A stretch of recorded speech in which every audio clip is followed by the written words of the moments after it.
Greetings, one and all, to the most cursed, most cringiest corner of the internet. A YouTube channel content creator actively alienating everyone in both the analog and digital world. Well, welcome and good evening, wonderful dice of all alignments. I am Lunar Idiot. This is Let's Play Broken Inside, or however you would pronounce this. It's another one of those games about shawarma. It's also, again, I think it's the IS-saturating people that did it, but again, there's various groups involved, so I don't know.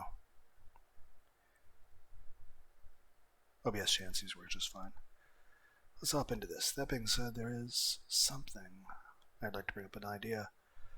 I've been watching some videos about people ranking the various Dragon Ball Z villains, and I was thinking, what if there was a ranking video that was ranking the villains from in terms of power level, in terms of who's strongest. And you're like, well, that's pretty obvious. You know, the ones at the start of the series are weaker. The ones at the end of the series are much, stronger, of course. This way a shonen anime works. And I don't mean stronger overall. First off, you could also consider other factors such as resources, like Frieza has an army, or certain people have certain healing abilities. Certainly, the regenerative abilities of Boo and Cell are formidable. But discounting all of that, we're going to focus on raw power level, but it wouldn't be quite the list you have. Now, I haven't actually given this a proper ordering, so honestly, I don't know how everyone would rank in this. But I'm giving all of you an opportunity to just think about it yourself as far as what you think this would work. And this idea would be this. How strong are all the Dragon Ball Z villains compared to the Z fighters when they fight them? What I'm saying is, how much of a difference in strength is there?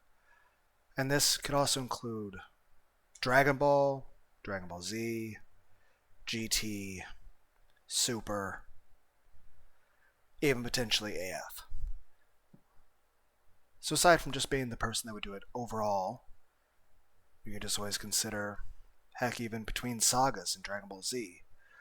Like, Dragon Ball power levels aren't as massive scales, but still, at that point, a little bit of power difference makes a much bigger difference back then.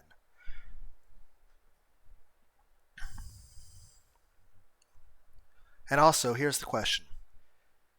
If you had to fight someone twice as strong as you, would you rather have a power level 10 fighting someone with a power level 20? Or a power level 10 billion fighting someone with a power of 20 billion? Or heck, if you had to choose, because I would feel like it would be more reasonable to win in the 10 versus 20 instead of the billions. So what if it was this way? What if your options were you had a power level of 10 and you're fighting someone with a power level of 30, or you have a power level of 12 billion fighting someone with a power of 15 billion? Though I guess at that point the people who would really lose would be the people living on that planet, because there would be a lot of broken cities. Okay, yes, I know I keep getting off topic. I tend to do that. Okay, we'll try to rephrase this again. Good drink. Okay, let's rephrase this again. Just take Dragon Ball Z, for instance. Which villain has the greatest power level difference in terms of power and ability? Heck, you can even consider skill, but we'll just get, again, raw power level.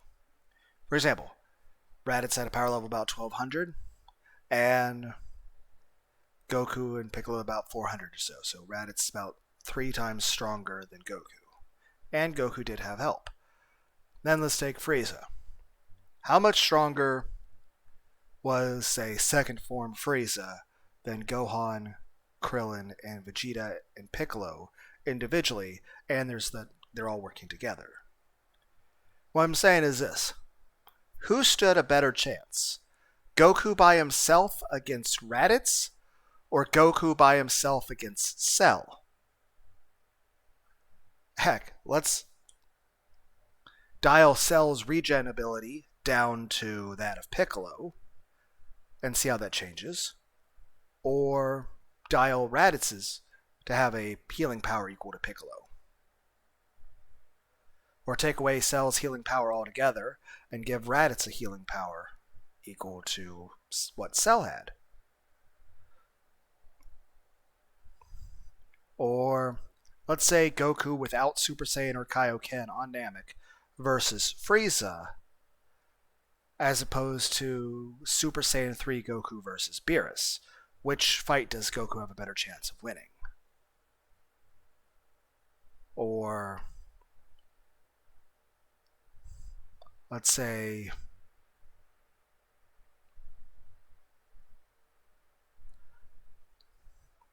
Yamcha versus Android 20, or Vegeta versus Android 18, or at that point Vegeta versus Imperfect Cell. Now granted, yes, Vegeta beat the shit out of Cell in his semi-perfect form after the time chamber training, but how about this? What if the same power level he had when he went into the fight against Android 18, he then fought against Imperfect Cell, the first form of Cell? Now you'd say obviously he'd wind up losing. Well, here's the thing. What if there was two Vegetas? Or what if Vegeta had Yamcha helping him? Now you'd say, okay, so let's say Vegeta and Yamcha are working together to fight Imperfect Cell. Let's also throw Krillin and Tien and Chaozu in there. And let's say Vegeta's a good team player, realizing that he's weaker than Android 18, and now granted he at least put some good blows in. But the question is, or what if it was just Yamcha? How many more times stronger would Yamcha have to be in order to allow Vegeta to bridge that gap? So say if Vegeta is fighting against Imperfect Cell, so the Vegeta at the power level he had when he first fought Android 18 instead is fighting the powered up version of Imperfect Cell that attacked Android 17 and 18 when Piccolo was fighting 17. So let's say the Vegeta at the power level he had when he first fought Android 18. But then he has Yamcha on his side. But he also has a machine from Dr. Brief that lets him make an infinite number of Yamchas, or at least a very high number of Yamchas. How many Yamchas would he need in order to equal the power of Imperfect Cell, or at least bridge that gap between his power and Imperfect Cell's power? Or here's another question.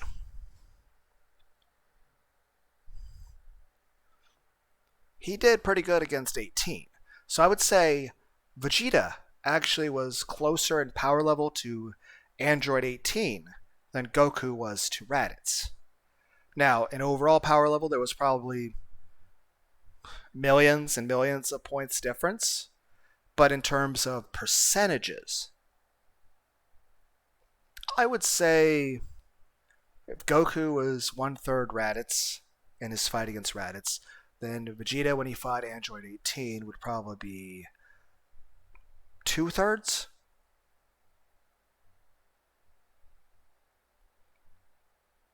3/4, 4/5, 5/6. I'd say between 2/3 and 3/4. So 69%. Because if we're saying between 66.66 and 75%, but I'd say it's a little closer to 2/3 and 3/4.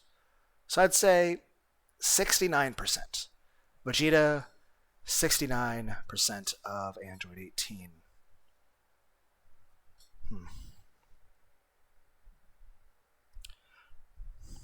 Or here's the thing. Say the original Saiyan Saga. But let's just take main protagonists, or and also there's so many different ways you could do this. Because at this point, you're not just doing raw power from different ways. It's just how strong people are in comparison to different people. I mean, take original DBZ. Okay, power difference between Goku. You could just do individual characters throughout the whole series. So, what was the power difference between Goku and Raditz when Goku fought Raditz? But what was the power difference between Goku and Nappa when he fought Nappa? What was the difference between Goku and Vegeta when he fought Vegeta? And of course, you have to then assume, what if he didn't use Kaioken? And since the Kaioken was involved in that, how does it affect the power difference if you take all the different, like, make different representations for, like, imagine a lot of little bar graphs that almost looks like the health sheet of the video game Swords and Serpents from the NES that was made back in 1987. It's got a really cool soundtrack, by the way. But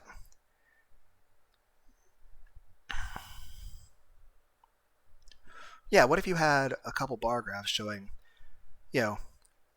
imagine a bunch of little bar graphs, and over each column is two different bars next to each other. One shows the power difference between Goku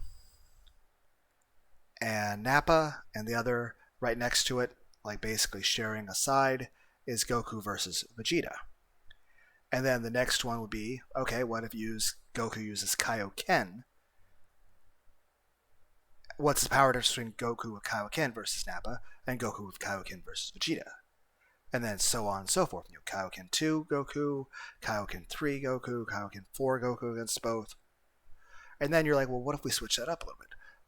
What's the power difference of Kaioken Goku versus Nappa as opposed to the normal Goku distance against Vegeta? And then you can go all the way up to 4.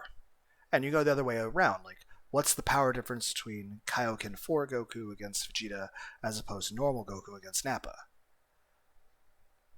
And you could also do some in-betweens in that. Like, okay, Kaioken times 2 Goku as opposed to Kaioken. So, like, what's the power difference between a Kaioken 2 Goku? So what would be the difference between a Kaioken times 2 Goku versus Nappa as opposed to a Kaioken times 3 Goku versus Vegeta? Then you got to figure in the Uzaru form as far as power differences as well. And then you also have to consider this. What would be the power difference if Raditz had fought Nappa? Or if Raditz had fought Vegeta? Or if Nappa had fought Vegeta? And obviously they are stronger. But the question is, not only how much stronger, but the question is, well, if we consider what was the exact power level of Nappa, would Raditz have stood a better chance of fighting Nappa than Goku would have stood a chance at fighting Raditz by himself? Or what percentage chance of victory would Nappa have against Vegeta during the Saiyan Saga if they fought 1-1, as opposed to Krillin's chances against Nappa by himself?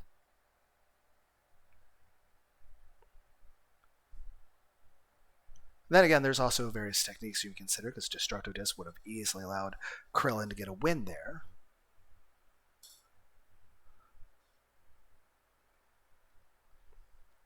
And also, the other thing is, it's not always power levels that do decide fights. Even Akira Toriyama eventually wanted people to stop paying so much attention to power levels, because, kind of felt it took away from the excitement of the show. Because then people were like, oh, this guy's got a higher power level, he must win. Which I can understand that, but it's still interesting to just look at the number differences and think about how many more times someone's stronger than somebody else, and look at how, like, oh, what kind of Zenkai boost did this person get, and how did that work, which it's just interesting to look at. Then there's the question is this. Like, take Yamcha versus Super Buu. Obviously, Yamcha is completely outmatched. That's obvious. But here's a question. How much stronger was Yamcha during the whole Super Buu arc, or weaker than he was, say, during the whole thing with Perfect Cell? Or how strong was Yamcha, say when Frieza came to Earth. So put if Yamcha were to fight Frieza when he came to Earth to try to, ambush Goku, or at least kill everyone before Goku could preempt him. Yamcha versus Frieza in that situation. Obviously, he'd still lose. Same way as Yamcha versus Perfect Cell. Or Yamcha versus Super Buu. Which one would he stand the least possible chance? At which point we're just arguing different number zeros against each other. But it's very arguable that, Yamcha did get stronger.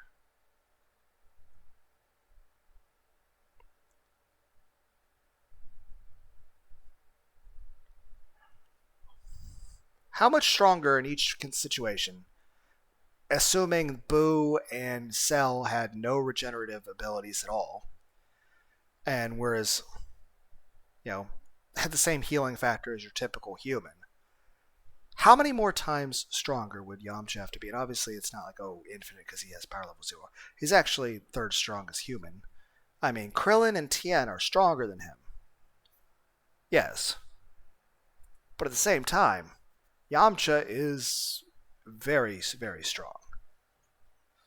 Now, of course, some of that's set by filler stuff. I mean, in the Buu saga, in the anime, you had Yamcha, after being killed by Super Buu, was beating the crap out of Olibu and a few other people at the same time without breaking a sweat. Now, obviously, it's not like they were trying to fight to kill him, but he was definitely outclassing them.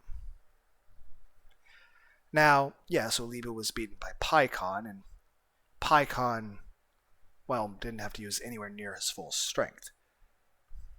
But Pikkon was at least using a level strength around what baseGoku was capable of during the Cell Saga. Basically, it was another world tournament that occurred with the Grand Kai, a person we only see during this filler arc that I think is pretty cool. I enjoyed it, but I consider it almost like a Dragon Ball Z movie. But the idea then is you didn't really get to... Though I do like the sub-Super Saiyan form we got to see because they wanted to avoid spoiling Super Saiyan.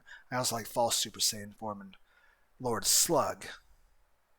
But then there's the idea of, Olibu lost to Pikkon, who wasn't fighting at full strength, but he gave enough effort to... At least, I would say the amount of effort he pushed out was maybe 80% of what base Goku could do. And you might say there's some give and take, but also imagine Goku's gotten stronger since, going to Otherworld. So let's say Olibu has a strength equal to about 80% of Goku's base. So then I would argue, based on this information right here,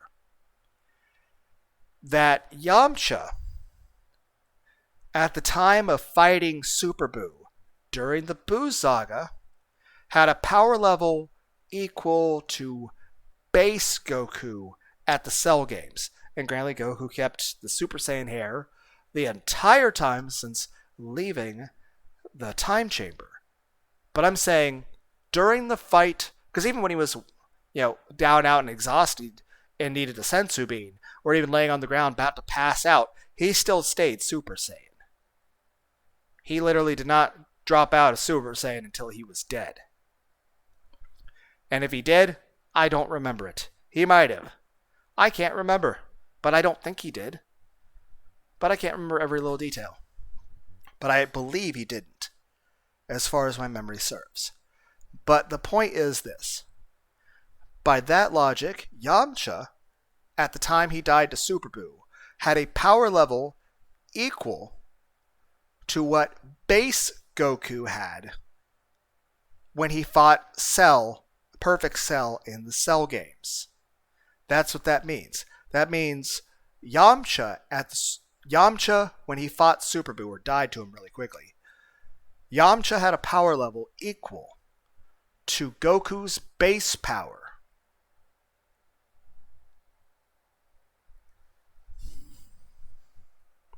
When he fought Perfect Cell in the Cell games. And then let's also keep in mind that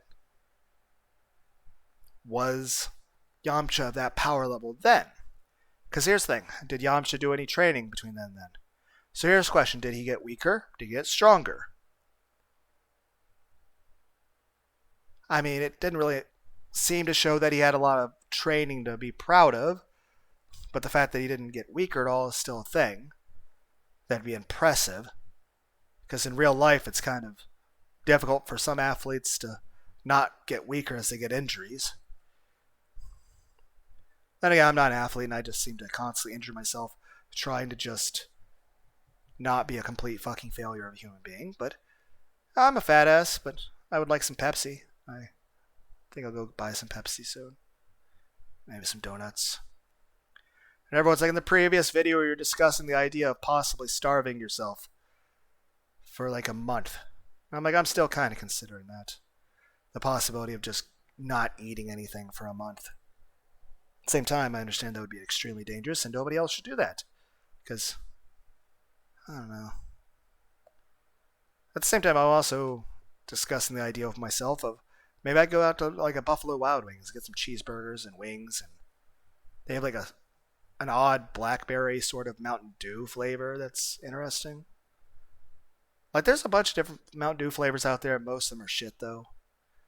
In general, normal Mountain Dew is fine. Code Red Mountain Dew is fine. Baja is fine. That one stuff at the Buffalo Wild Wings, I remember it being okay. Like, it's not something I'd want all the time, I don't think. I don't know what it would taste like in a can. I don't know if they've ever even sold it in a can. I think it's literally exclusively only sold there.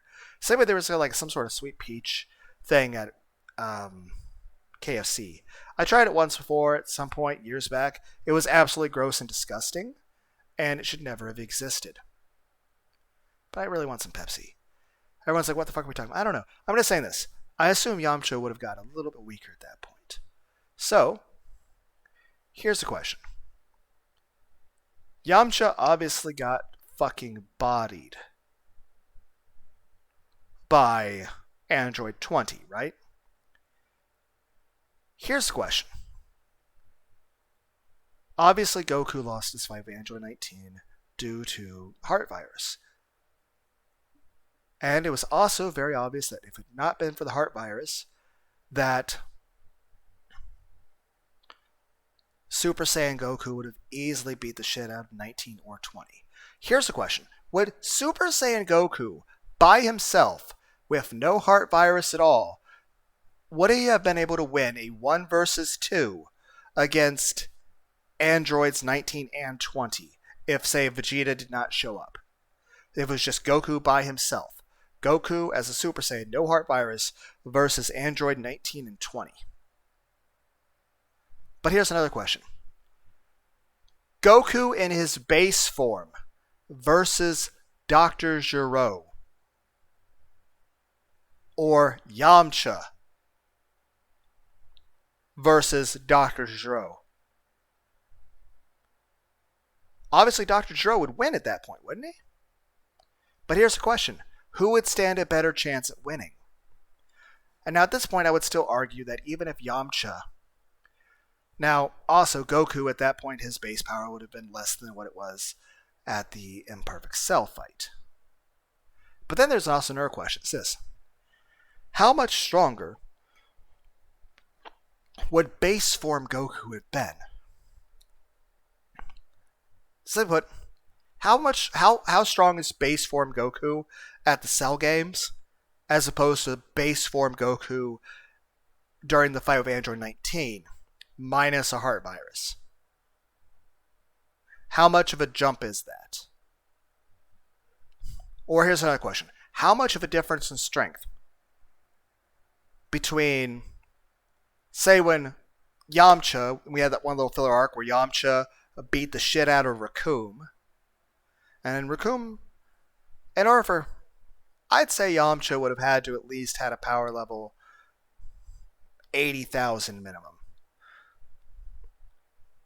So I'd say, obviously, a complete bullshit ballpark number made up on the spot. I'd say Yamcha at least would have had to have, say, 250,000 as a power level by the time Frieza landed.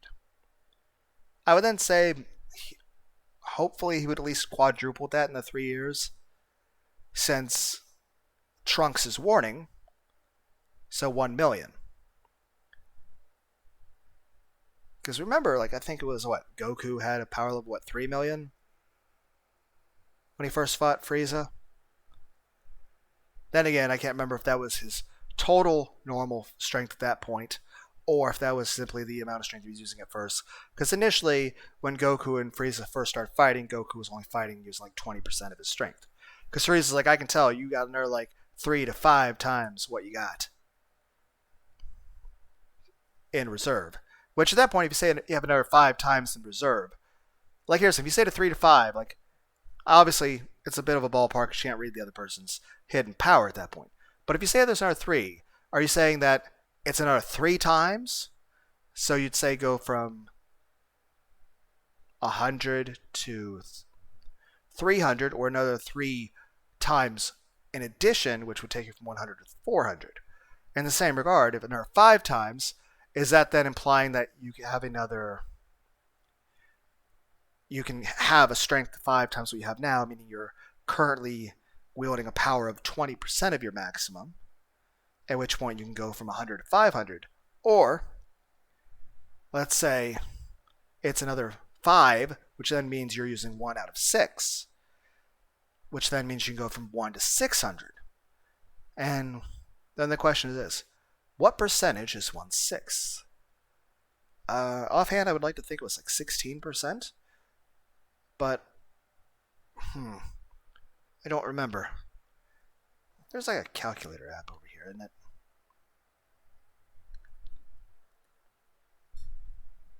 Let's see, calculator.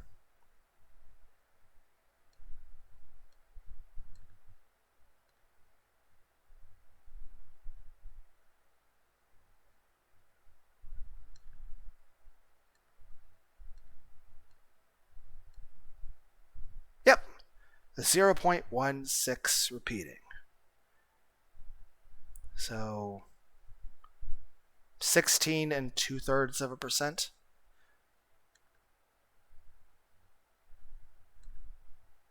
Huh.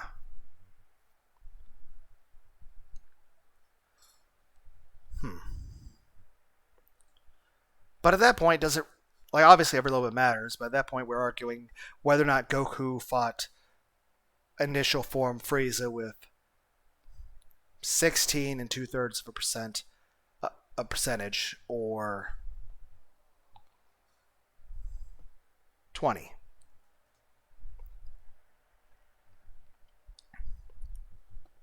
I can't remember if they ever gave actual answers for this or for the power levels of anyone else. At that point, it's really just becoming an issue of you compare power levels later on based on how much trouble people had fighting them. For example, compare what it was like with Goku versus Raditz, and that gives you a difference of fighting someone who is 3 times stronger than you, which that at that point tells you, okay, someone 3 times stronger than somebody else would basically be dominating them.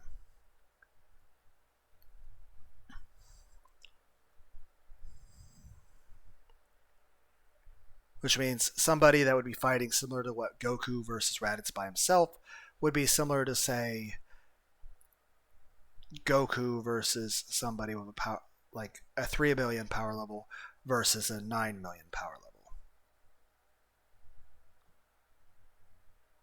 Or a 1 million power level. Or, okay, say that one Frieza form where you said he had a power level over 1 billion. So at that point, we're arguing whether or not the person, in order to have that same... So if you're fighting Frieza's second form, in order to stand the same chance that you would have against Frieza's second form as Raditz. So if we're having a comparison between, over here we have, if we're comparing, if we have a fraction and you have Goku over Raditz, and then we over here, this other fraction is mystery person over second form Frieza, then the mystery person would probably have a power level about 350,000. which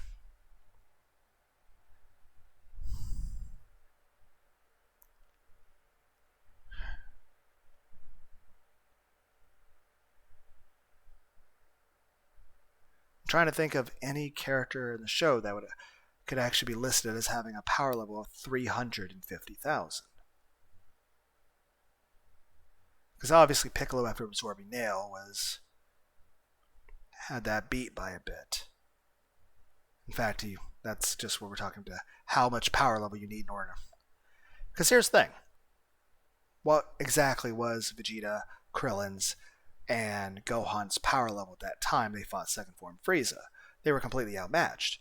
Honestly, I would say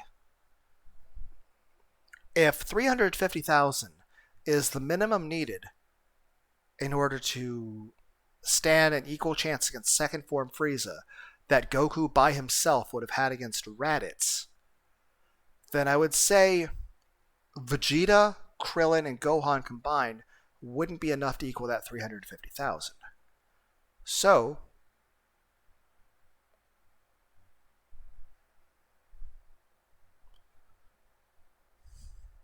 heck, how much of a boost did Piccolo gain from Nail?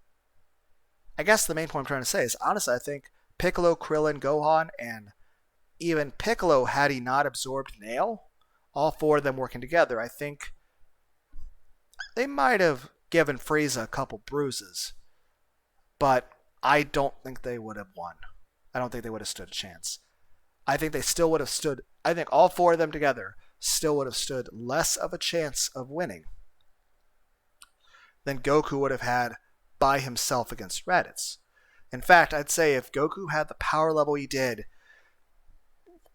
when he fought Captain Ginyu and was there also in that group, I think all five of them together would have stood less of a chance against Frieza than Goku and Piccolo did working as a team against Raditz. And even then, even with the Mokon Sopobo or whatever, without Gohan's intervention in the Raditz fight, would Goku and Piccolo have ever won?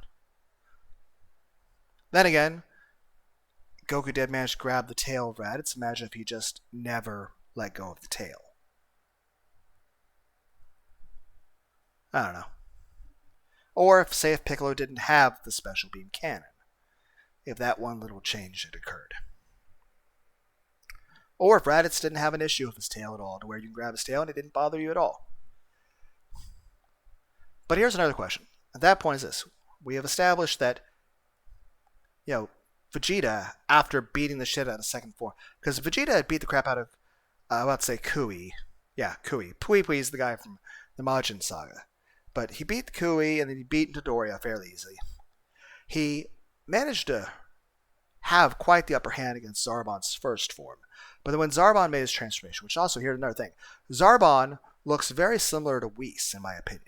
I think Zarbon and his race look very similar to Whis. And also very similar to Demigra from the Dragon Ball Xenoverse game. And keep in mind, the transformation that Demigra uses looks almost identical to Zarbon's transformation. Which then makes me wonder, what if Whis and the other angels all have a transformation, including Daishinkan? What if Whis has a power transformation? What if Whis has a transformation like Zarbon's?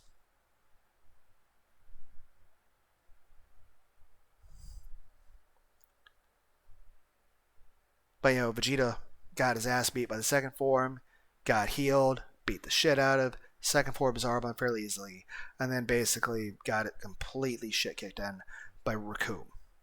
Now, of course, after he recovered from that, he was strong enough to be able to outclass Jace and easily kill him.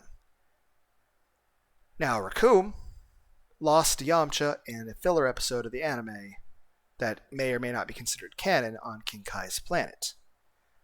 So, I would say Yamcha on King Kai's planet at that time at least would have had a power level equal to what Vegeta had when they fought.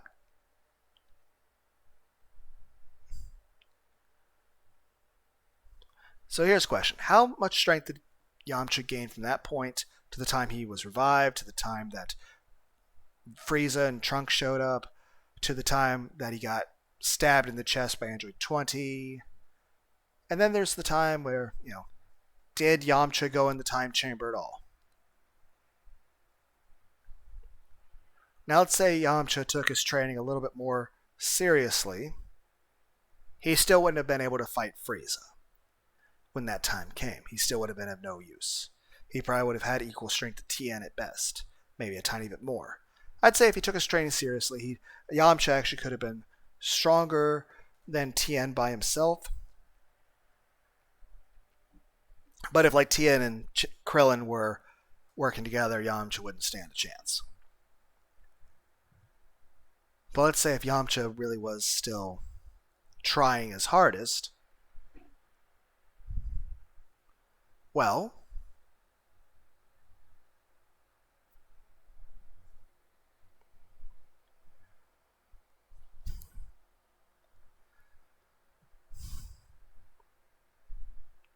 I'd say he still wouldn't have stood a chance against. Like, he probably could have been twice as strong as what he would have been when he fought Dr. Gero, but I still think he would have gotten bodied. And then even if he spent 2 years in the time chamber, I still think he would have. He might have been able to give 20 a little bit of a run for his money, but there would still have been a 0% chance of Yamcha winning.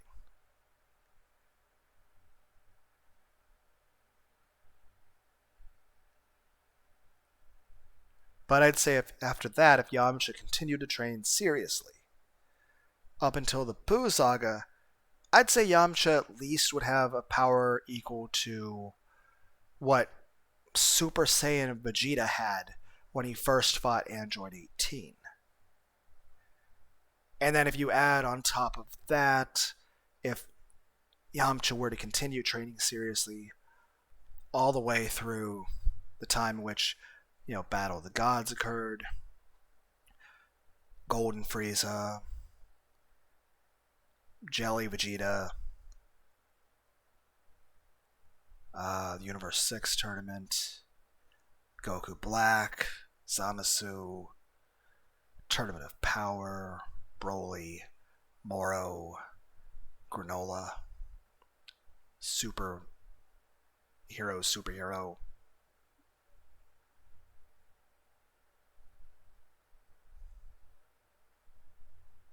I'd say, if Yamcha continued to train through all that time, I think had Yamcha trained seriously and put at least a little more effort to it at that point, I think at the time of, when Beast Gohan is having a training sparring match against Mastered Ultra Instinct Goku, I think Yamcha would have a power level equal to the amount of power Goku had when he fought Cell.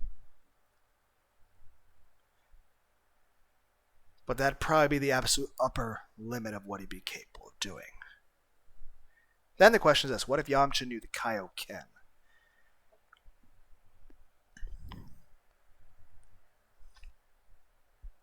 How strong of a Kaioken would he need at that point? Assuming Goku has a power level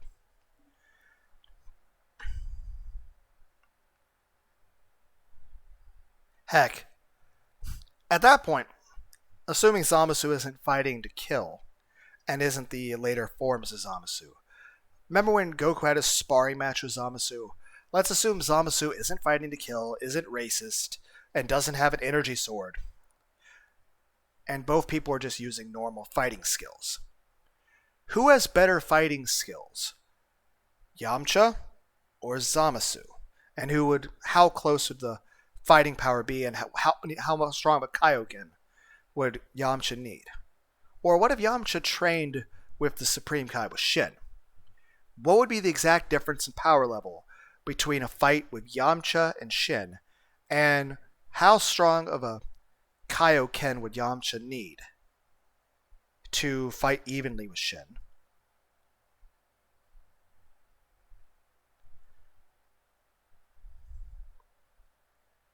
So that's the question. What's the power difference between Yamcha at the time that he died against in the Buu Saga? So Yamcha at the tournament during the Buu Saga. Yamcha, Shin the Supreme Kai. How close is that fight? I would wager, I think Yamcha would at least, like I would still say Shin would be stronger.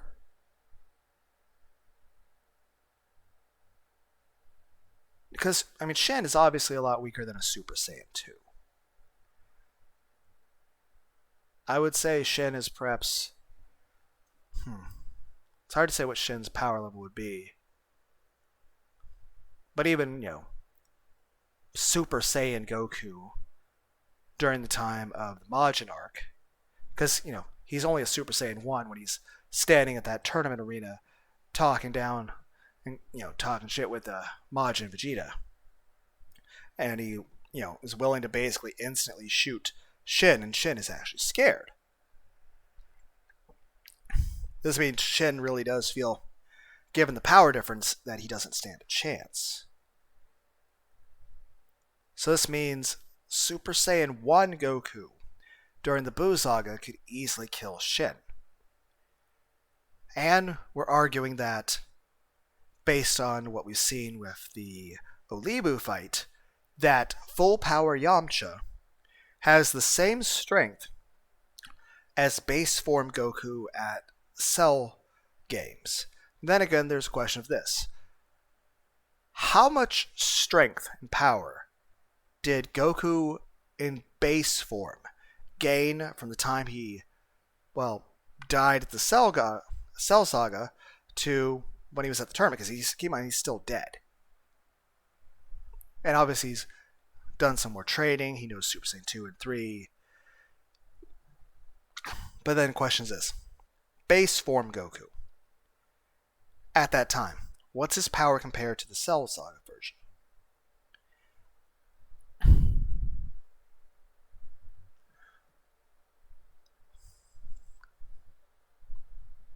I would still say Shin is stronger than Yamcha. Even at Yamcha's strongest that we're aware of, at least as far as I understand. The question is, I think Yamcha would be able to handle the Kaioken if he trained at it. Goku would probably have to help him with it. But I understand Goku's reluctance to train anyone with that because, obviously, it, if used poorly, could result in their death. But let's assume Yamcha is able to use Kaioken with minimal risk.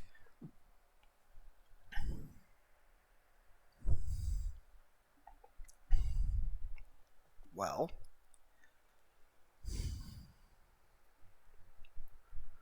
at the very minimum, we're saying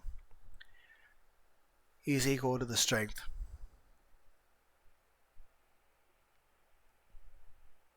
Though, didn't Shin say him and all the Supreme Kais were 1,000 times stronger than Frieza?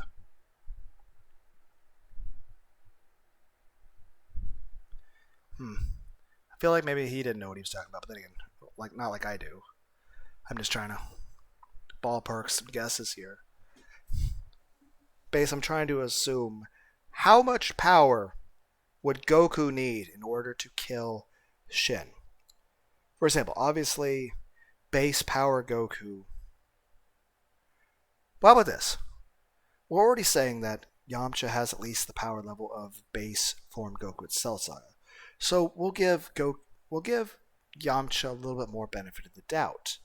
Let's say full power Yamcha with no Kaioken at all has equal strength to base form Goku.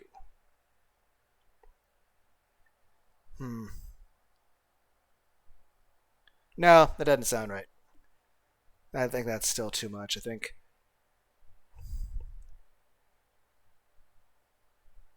obviously I would say definitely he's as strong as what Cell Saga, but I feel how much stronger would Goku would have at least been twice as strong in base form between the two times, right? Let's say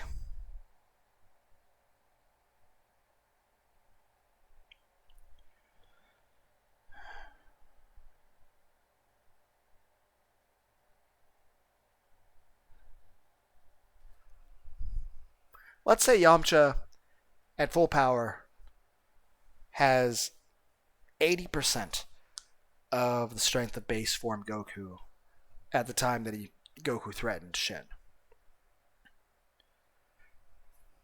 Obviously, base form Goku, I don't think would have killed Shin.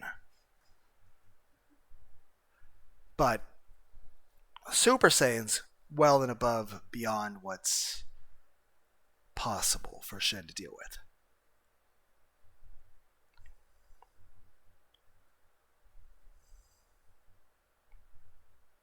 So at that point,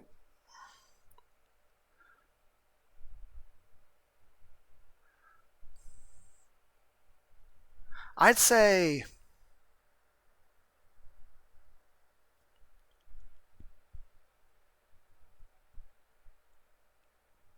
I'm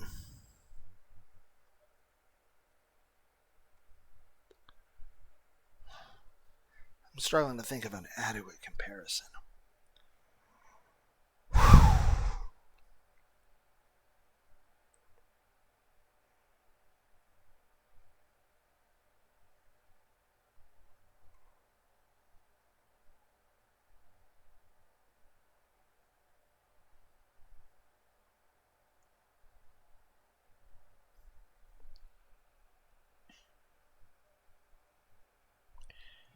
I'd say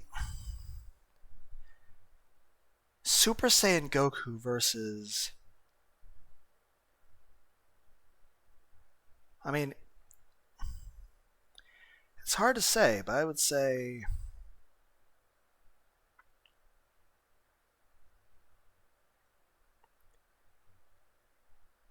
Ballpark, I'd say 6 times base form Goku strength.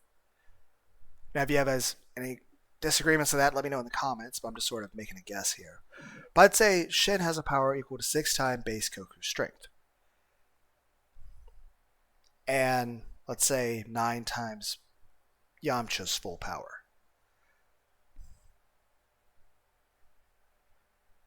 And since Kaioken's a bit of a limited ability, I'd say Yamcha with Kaioken times 10, if he's lucky and has more dedication to fighting than Shin, should be able to fluke a victory fairly easily. And assuming it didn't kill him, I'd say Yamcha with Kaioken times 20 would easily decimate and slaughter Shin and kill him without any trouble. Okay, I got a little off topic. Main point I'm just trying to say is this: what have you rated like just with Goku alone? How did each villain, when Goku met them, what was the multiplier of difference of the power? Like Goku versus Raditz, Goku versus Nappa, Goku versus Vegeta. Even if you figure in there, and then of course you got to figure in differences in terms of not having transformations. For example, Goku versus Raditz as opposed to Goku as a Super Saiyan versus Perfect Cell. But then we also figure that Perfect Cell was holding back a bit. Now, granted, it wasn't enough for... Because keep in mind, he did eventually power up a whole lot that it was enough to scare the shit out of Vegeta and Goku. Like, they weren't expecting Cell to have that much more in reserve. And, of course, after Cell revived after the explosion, he was even stronger still. So, what if the Super Saiyan Goku that fought Cell at the tournament, what if he was fighting the Cell at the level of strength Cell had when he came back after exploding himself? You're like, well, he already lost that to begin with. Yes, but how much of a difference is it if he was just fighting in base form or using Kaioken of any multiplier?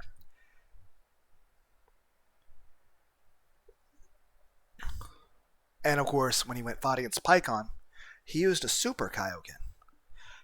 So what if he had used a Super Kaioken against Cell, and of course, let's assume it didn't kill him.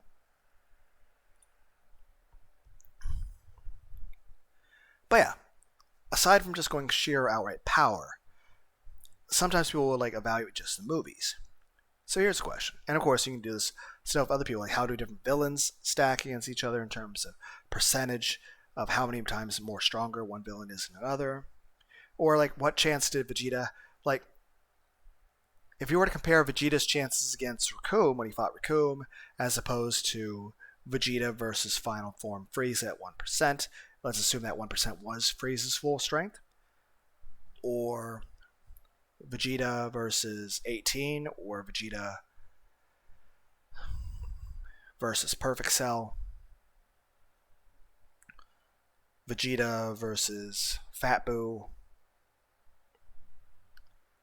Vegeta versus Kid Buu, Vegeta versus Beerus.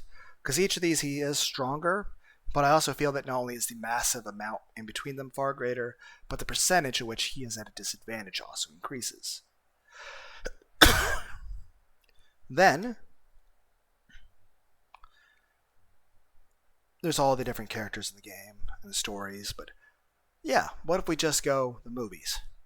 Well, Goku versus what was the first? Garlic Jr.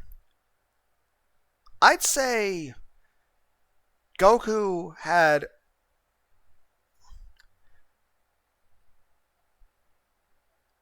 because Goku and Piccolo were able to beat Garlic Jr.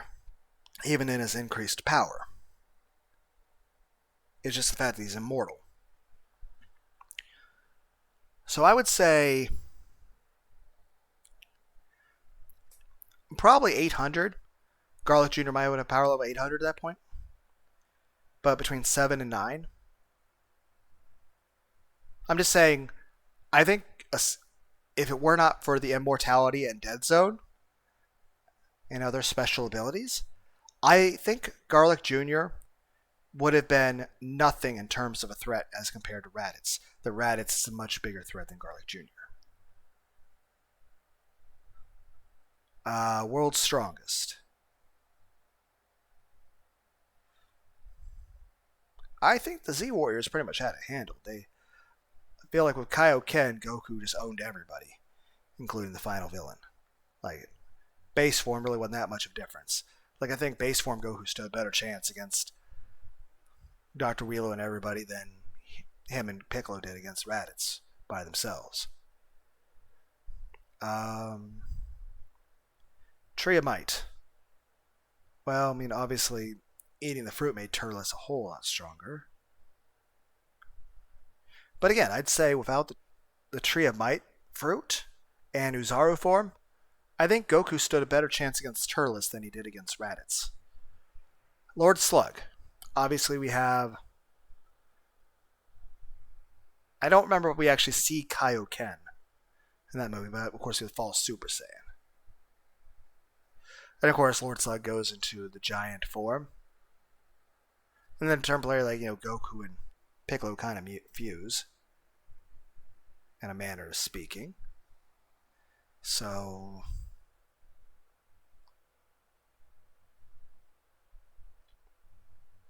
I think base form Goku against Lord Slug is actually still a closer fight than Goku versus Raditz by himself.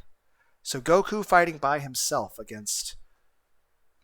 In fact, I'd say Goku and Piccolo working together against Raditz, even without Gohan's help, even without the special beam cannon, even without Piccolo having the weakness of his tail, Raditz having the weakness of his tail, I think Goku and Piccolo have a better chance against Raditz than the two of them working together against Lord Slug. Even if Lord Slug doesn't have his giant Namekian form as a Super Namekian, I still think Goku and Piccolo stand a better chance against Raditz. Even without their advantages. And even putting Lord Slug at a handicap.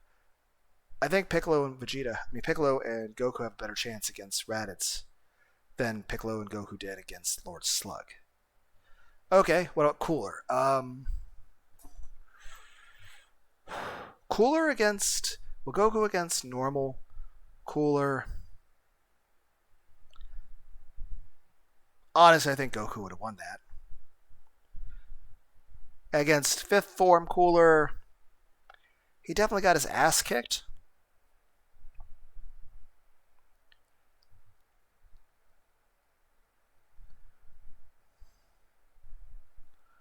And I do feel like there was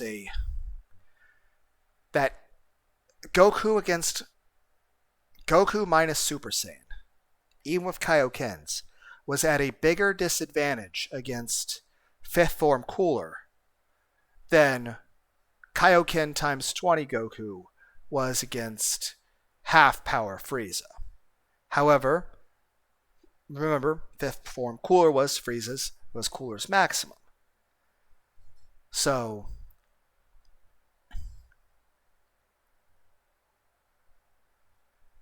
obviously when Goku went Super Saiyan, he outmatched Frieza, but Frieza at least stood a better chance against Goku at that point, as opposed in with exhaustion. Whereas Cooler, he wasn't exhausted at all, but even at his maximum strength, he couldn't do anything. At least Frieza was able to put up some kind of fight. Once Goku went Super Saiyan, though, Cooler stood no chance at all. So I'd say fifth form Cooler probably has a power of 60% of maximum Frieza. So just a little bit stronger than half power Frieza, but still absolute shit compared to maximum power Frieza. Mecha Cooler. Well, I mean, aside from the fact that he's a giant spaghetti space station amoeba planet eater Galactus person and has like millions of individual robot bodies that can regenerate to a degree.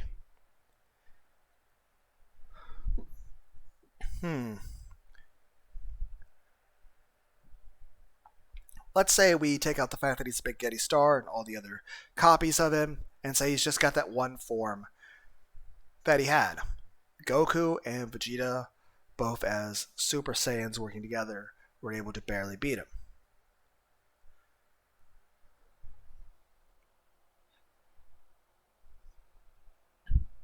So I'd say as things are, again, I think that was a harder fight for Goku.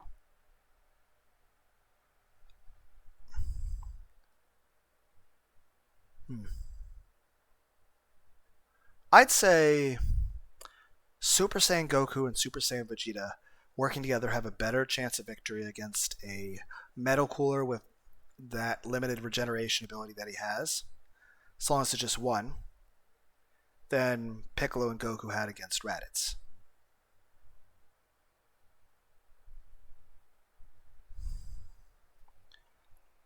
Super Android 13. Well, Super Saiyan Goku by himself could beat 13.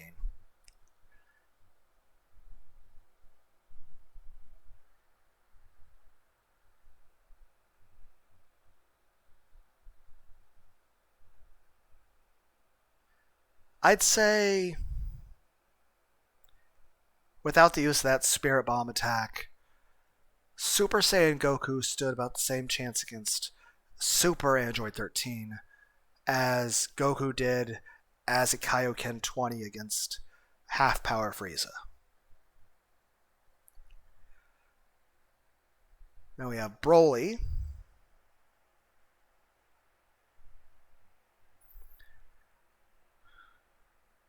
Okay, well, you guys get the point. Main point is like, say the Broly movie.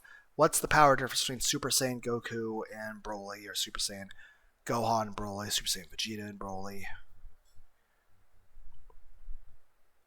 And then, of course, the difference between Goku and, say, Janemba and each of his different forms.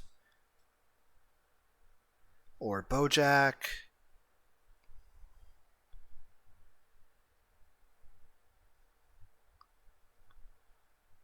Rudigarn.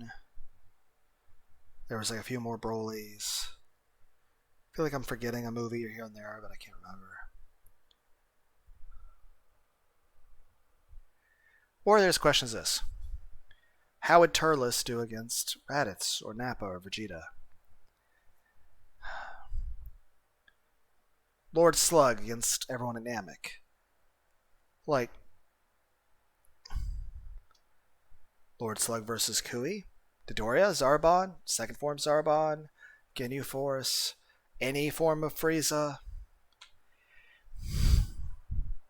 Janemba versus Super Buu,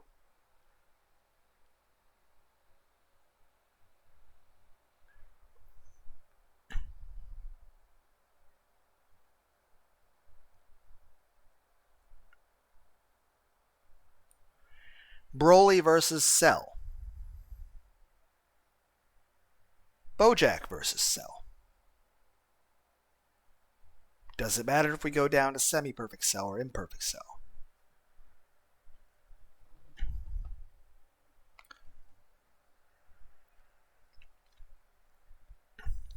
Pikkon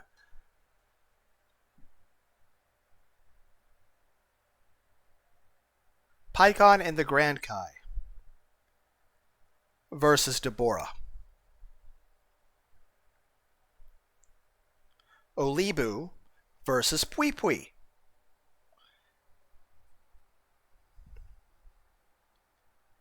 I'm just saying, yeah, the different things, even including the movies. What is the percentage changes? Like, well, you guys get the point at this point, as I've spent over an hour talking about random Dragon Ball stuff. I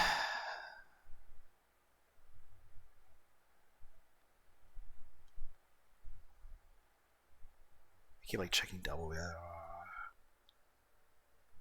need more water. Oh.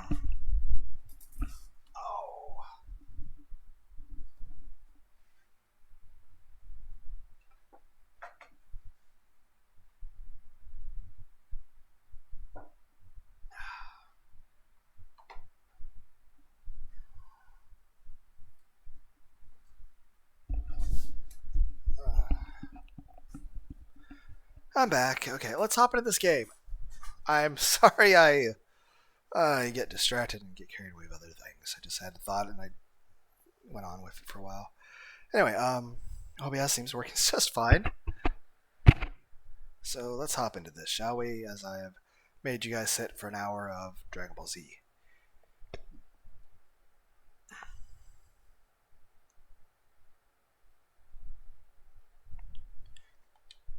English.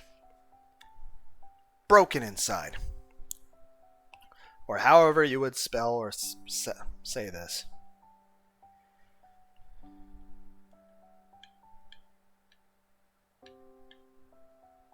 Gallery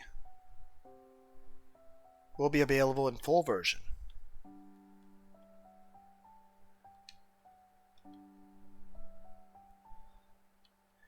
Right, it is demo.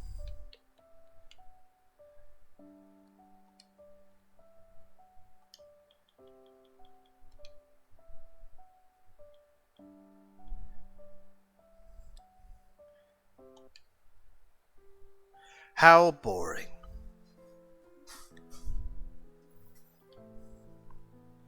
Every day is the same. Lessons, nasty teachers, and annoying classmates. But even with a strong desire to change my life, I can't do it. I just have no choice. Every day I wake up, eat breakfast, and go to school. In the evening I head home, listen to music, while looking out the window, and then go to bed. It is like I am trapped in a cage. There is no way out. The thought of salvation lying only in death plagues my mind on occasion. But I do not want to die. Life is beautiful, yet how do I begin to live it? How do I feel it? I do not know. I feel like this is the moment I should like crack open a ice cold can of Pepsi. And that pisses me off, that I don't have a Pepsi. I don't want to die. I just yearn to feel alive. Perhaps I do not need to change anything. My life is pretty quiet and gray. Why did you spell it with an E? Or rather it was, until I met her.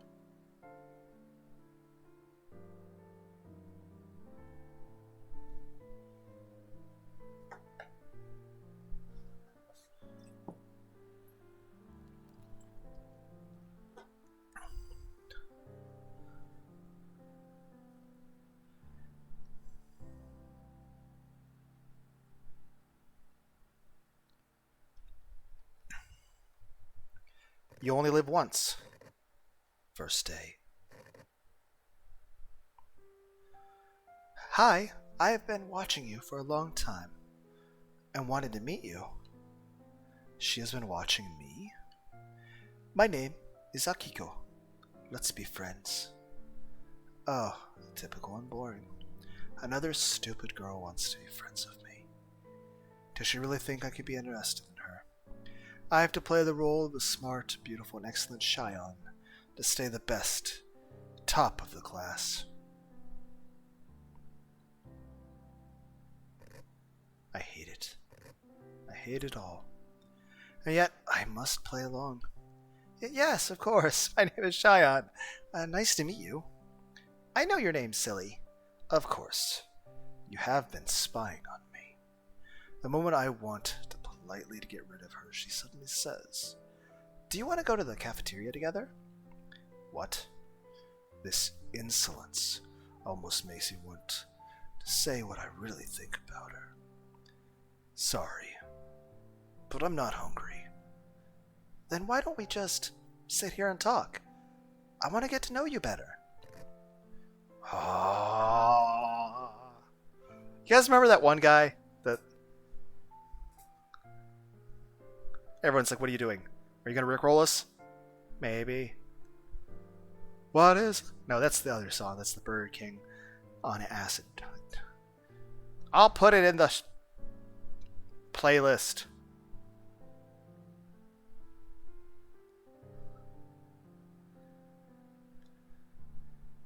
Open this, go here. So where I know there's a new Hunter x Hunter. Okay, I already forgot what I was going to look up. Look at the game. Oh, okay. I know instantly what I was wanting to look up. Everyone's like, what are you doing? Being an asshole.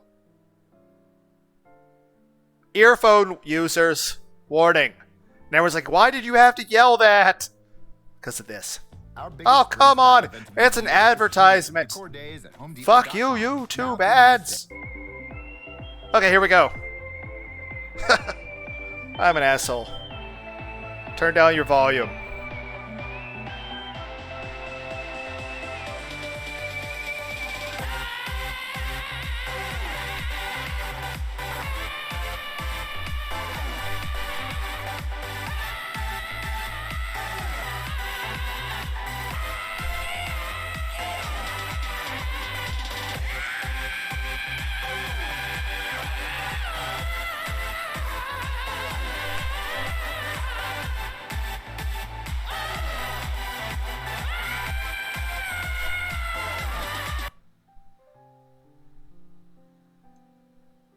Everyone's like, what are you doing now? Nothing? Nothing at all?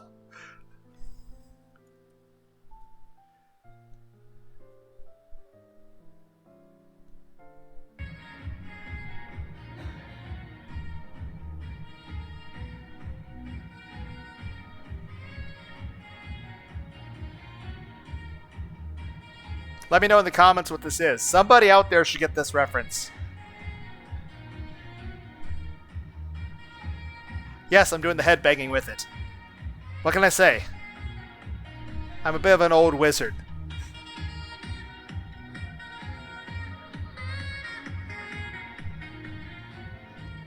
Okay, I can't think of another thing I can bug you guys with. Everyone's like, please, for the love of God, stop. No. Okay, it's in the middle of it.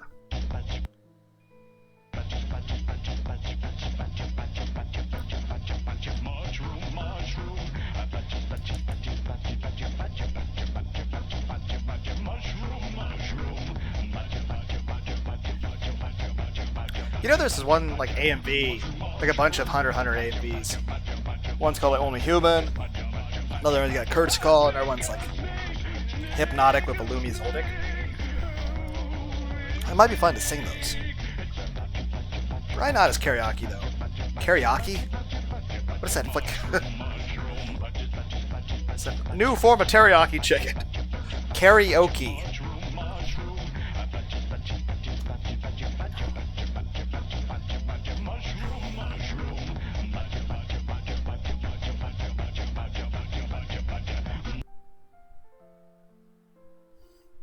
I'm going to take my headphones off for this one. No, I'm not. If you guys got to suffer through this, I'm going to suffer through it. Why? Ah, still hurts my ears. Why? Ah.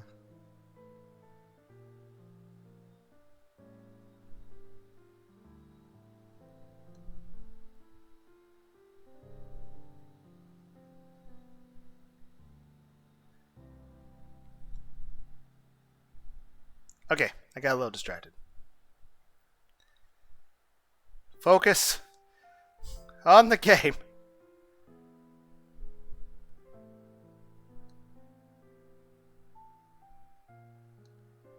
Anyway, let's minimize this. And we'll play the game. Got a little distracted, okay? Ah. What is wrong with her? She fails to understand. I do not want to talk. Akiko. What? Let's talk after class. Alright, see you later. Having said that, she left. Oh no. What have I done? Why did I not just tell her I was busy? But why do I care so much? As soon as class is over, I will just go home without meeting her. It is that easy. Damn it! Class is over and that girl is already here waiting. What should I do? Should I tell her that I have something urgent to do? Shit! Nothing springs to mind. It can't be helped. I have to chat with her for a bit. Okay, just pretend I am interested in what she has to say. Sooner or later, our paths will part. She is not going to be a nagging shadow all the way home, right? The entire time, I am just waiting for my companion to leave. But it doesn't happen. She follows alongside me right to my house. That is in the distance. Her mouth just will not shut. Every topic you can imagine. Spews. Okay, I mean, that's kind of relatable. I mean, granted, I do in person. I mean, like I said, it's kind of relatable. Like, you guys say, what do you mean? What's part of relatable? The fact that mouth doesn't shut, but again, in real life, you guys gotta keep in mind, I don't really talk much in real life. I mean, heck, even when I did have people to talk to, the only time I really ran, their ears off was if something, bad was going on and I was kind of having an emotional breakdown. I needed to talk to people, which I guess kind of describes my constant emotional state anymore. But main point being is, in general, I don't talk that much or have much opportunity to ever talk to anyone. And for the most part, this computer screen is just about only person I have to talk to. Let alone just sometimes I pace my living room and talk to myself. But again, this at least feels a little bit more normal. Then again, there's been a ton of videos where I've recorded videos and I've deleted those videos. Heck, it's like, slightly over 2 years ago, I recorded a video that was like 13.5 hours long. Now, granted, I re-recorded, basically played the video and let it re-record on OBS a bit of that video. I think I called it Karaoke 7, but I made like 20 Karaoke 7s because I kept making different ones. But it's the one with the where I start off like, oh look, it's me in anime form. I think I made that joke a few times too. But it's the one that I explained at the start of that video, but that was like over 2 years ago. The initial thing wouldn't even let me upload to YouTube. YouTube's got a limit to how long a video can be. Apparently, I'm not allowed to upload a video longer than 12 hours, but, well, yeah, I literally I got very emotional in that video to the point that I was screaming and yelling and laughing. And then I was crying and laughing at the same time for like 5 hours straight until my body apparently human bodies handle stress its different ways, and apparently you can't let yourself become that emotional or else you just start vomiting everywhere, which also was kind of a weird sound. It's kind of funny. Before I just started like completely breaking down and puking everywhere, I was like, I'm okay, just saying I'm okay over and over, and then, well, projectile vomit everywhere, that was a bit of a pain to clean up. Just saying, maybe crying for like crying and screaming for and laughing. Which part of me, at the one hand, it's like it would have been nice if I'd kept that, because I'm like, I'd still feel kind of guilty for deleting. I'm like, oh, it's... At the same time, I don't want any, because apparently there are sometimes I've kind of laughed, cried about a few things here and there in some videos, or laughed in a silly way, or but at least all those were a little bit lighthearted. This is like the one and only time I was, talking into a microphone in which the laugh crying was completely devoid of any sort of levity.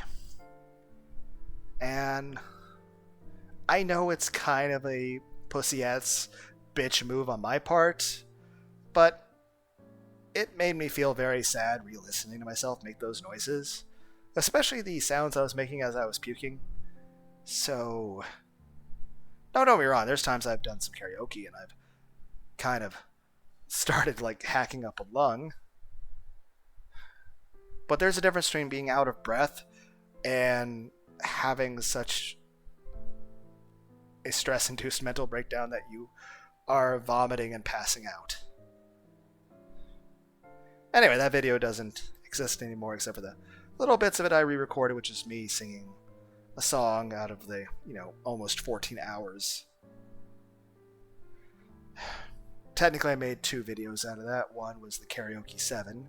And like I said, there's numerous times I've redone karaoke stuff where I would start the Karaoke 1, Karaoke 2, and like, oh, and now it's 2023 karaoke's. And you go on and on. But the initial one, the very first one, was a re-recording of parts of that. But yeah, there's a difference between re-recording out of like 15 minutes out of like a 14-hour video. I forget what the relatable thing about her not shutting up. Like, that's got to feel that way for all of you, because then again, this is a Let's Play. I'm technically supposed to.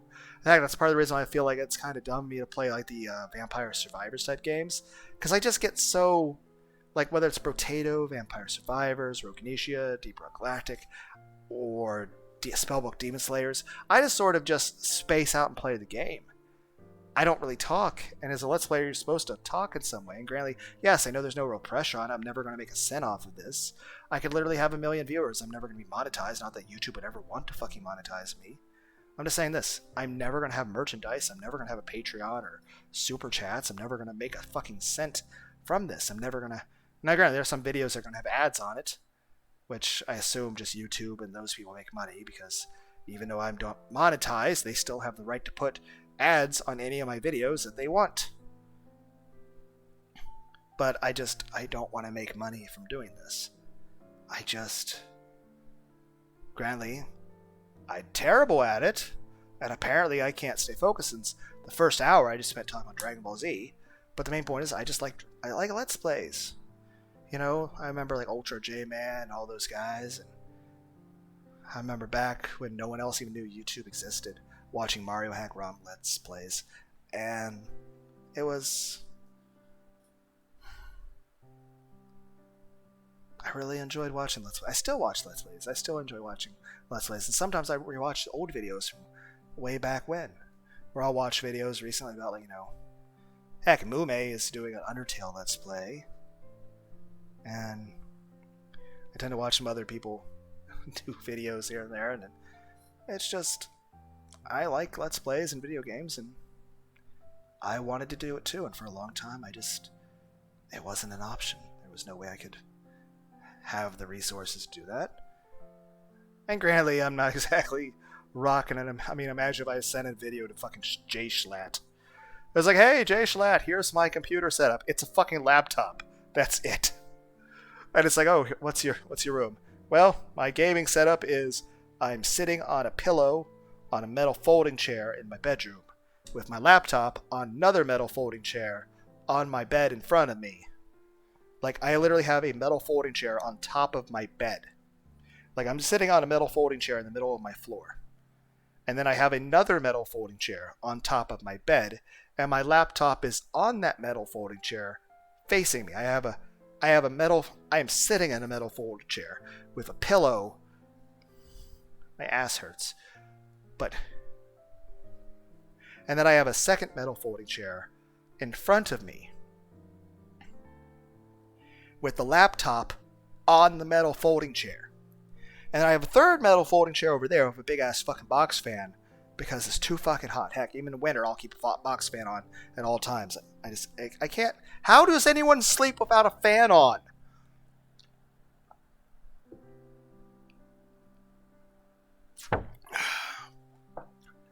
Yay, water jug.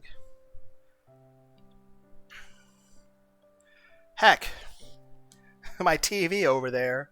I don't have a TV stand. It's two green tubs that, the giant packing tubs that are made of plastic. It's just two packing tubs. I got stuff I don't use a lot of times. I just sort of have packed away because I don't need it most of the time.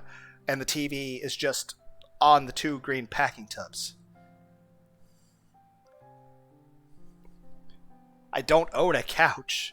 Heck, when I had that bladder surgery 6 months ago, I had an inflatable bed downstairs that had a sort of...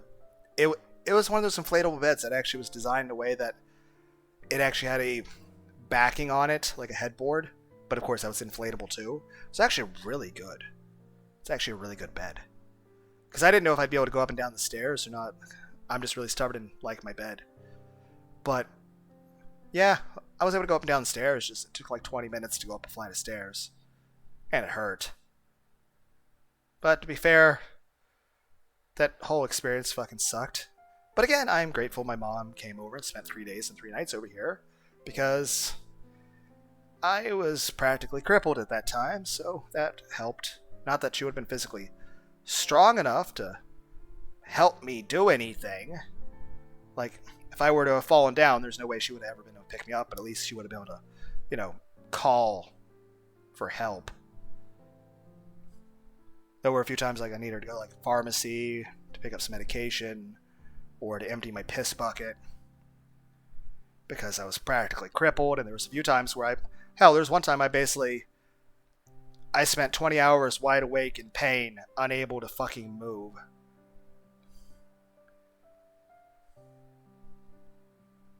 But yeah, that was a lovely 3 fucking days of my body. That whole experience sucked. But I am still grateful my mom, heck, my dad, gave us a ride out there for that and picked us back up. And yeah, my mom spent 3 days, 3 nights over here. When I inflated that bed and got all set up before the surgery, I didn't know if I was going to be sleeping on that bed myself. Because I was like, I'm not sure if I'd be able to. Heck, I had those, those big plastic things full of water bottles. I had one of those downstairs already cut open a little bit because I wasn't even sure if I would have the strength to cut that shit open. But I had one of those upstairs, one of those downstairs. I also had a bunch of piles of snacks, of crackers and snack cakes and stuff also sat next to it, both downstairs and upstairs, because I wasn't sure, one, if I'd even be able to make it up the stairs when I got home. And I wasn't sure if when I went up the stairs, if I'd be physically capable of going down the stairs. Which, in total, I think I went up and down the stairs at least 5 times over those 3 days. But, in general, I don't think... I mean, aside from going to the emergency room that first night back, I don't think I left the house at all. Yeah, that was a really shitty experience. But I'm just saying it's kind of relatable here, because, like, this character just keeps talking. That's what I'm doing. I'm talking all your guys' ears off. But you have to keep in mind, this is the default what I want to do. But one, in general, I don't really have people to talk to. And 2, I tend to be a bit self-conscious. And, well, to be more straight to the point, in general, I've always tried to be much more quiet when it comes to people. Like, I've talked people's ears off when, serious things were happening and it was really huge stuff going on, like people dying. That was stuff like that. a bit much, and I needed to talk to people, okay? And I kind of talked my friends' ears off, and I feel like I probably annoyed them. But I still appreciated that they listened to me. And I'm glad they were there for me. But in general, like, I can't talk about anything. And in general, like, I don't really... when I talk to people, I do everything possible to stay concise. I stay very limited in what I say. I don't go off on tangents because, well, one, I'll get really confused very easily, and two, it's just... that's not very respectful of the other person. I should, one, listen to some things they have to say. And two, is that friends or not, there'd be a limitation of how much they're willing to listen to. Where, I don't want to make people uncomfortable or not want to be around me or anything. I don't want to be annoying. As well as I tend to be, well, I am in IRL world, a very stoic, a very non-expressive, withdrawn, quiet individual who tends to talk very little about anything, let alone my interests or feelings or hobbies or thoughts or feelings or the things that bother me. Instead, I ramble on and on about every inconsistent thing of just every random ass direction to a fucking electronic box that, honestly, a week ago I thought was breaking because my fan was making some weird high-pitched loud noise, which I thought this was like, what, a week and a half ago or something? Which, again, that could always restart at any time. But I really thought, okay, at that point, Let's Plays are done. I'm not going to be making more videos. Because I can't record a video at that point. But it hasn't. But then, and I turned the computer back on a few times. And for several days in a row, it just, okay, super loud noise. It's not going to work. Like, okay, I guess I'm just not going to make another video again until I buy another computer, which I don't know when that would ever happen. But eventually the noise just stopped and the computer seems to work just fine. Now the question is, for how long will that be? I don't know. There's always that chance that's going to happen again and it won't go away and I won't be able to make any more videos. But I'll say this, the fact that I'm at least getting this little bit of a reprieve to have at least maybe a few extra weeks of my computer working, in which I get to annoy all of you with more videos that nobody's ever going to watch. But hey, it's still nice to make these videos. And people might be like, well, why don't you want to make money off your videos? And the answer is, one, there's no way I would make any money off these videos. Like, there's no way I'd ever get enough people watching these videos to make any money.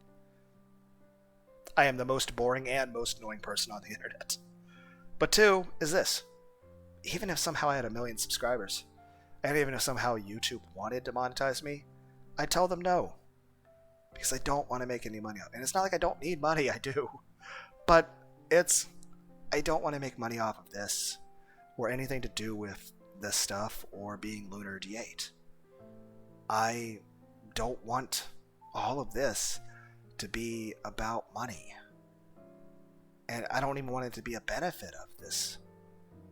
It's just, at the core of it is, I'm just a person who loves Let's Plays. And I'm a very eccentric person with an addictive, obsessive personality. And I am lonely and depressed. And so I said I'd never want to make a cent off of this, even if I do need money. Even though I enjoyed making these videos, and yeah, it would make things better, but no. I absolutely refuse. I refuse to make a single fucking cent off of a single video I ever fucking make. Because, and again, I'm not knocking people that do make money off this stuff. I think it's awesome when they do. Heck, there's this one guy who's got like a custom soundbite that every time someone donates 10,000 bits or $100, it says 10,000 bits in the air. And I think it's awesome and it gets a laugh out of me. And I'm like, yay, good for you. But it's just, I just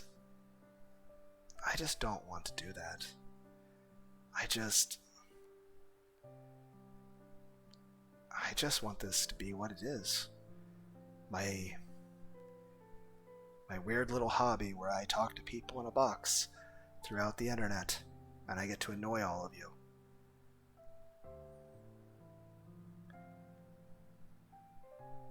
Maybe I play a funny rage game and it's cool. I just like making these videos. I just know that I really, really, really, really, really enjoy watching Let's Plays. I have since for a long time. And who knows, maybe it was always a bit of loneliness back then. Heck, even when I suggested DDR Maniac 007 to play Demonophobia, it's... I don't know.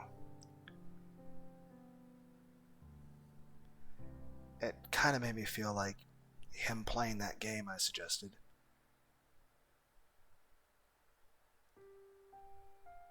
at least made it where he could at least understand how I feel.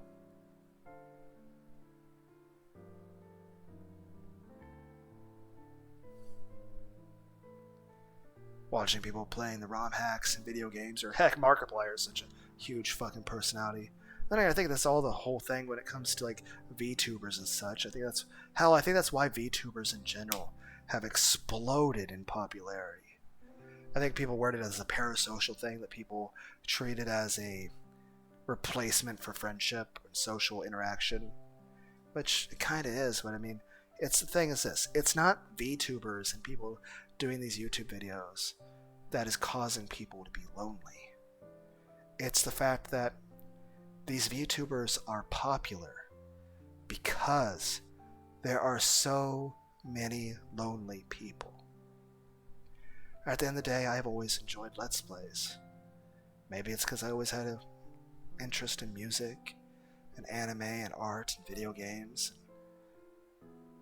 And to a degree, it was more to the point of I found it generally entertaining and funny. Heck, sometimes people play a scary video game and they react, or play a rage game like I Want to Be the Guy. At the same time, a lot of times when the people were talking, or even there are groups of people like the Freelance Astronauts, Maxwell Adams, like Super Mario Brothers, or even playing a single player game, they're all talking. It makes you feel like you're there with them. Like, it's kind of like Markiplier. Like, when he's playing the game, it feels like you're just sort of hanging out on his couch with him. It's not that he's just talking to some nameless crowd of people that are watching him yell about, like, climbing a fucking mountain rage game as a dude in a pot with a sledgehammer. It's like you're hanging out with your buddy, sitting on his couch, taking turns playing a game. Just hanging out. It's last thing. It's not that social media and YouTube is making people lonely. It's that VTubers and social media are so popular because people are lonely. I guess I was just a little bit ahead of the curve in terms of being really into the whole YouTube scene back before most of you knew YouTube existed. Heck, I remember watching Ultra J-Man do a 24-hour stream of the original Battle Kid game. I don't even know if that dude's still alive.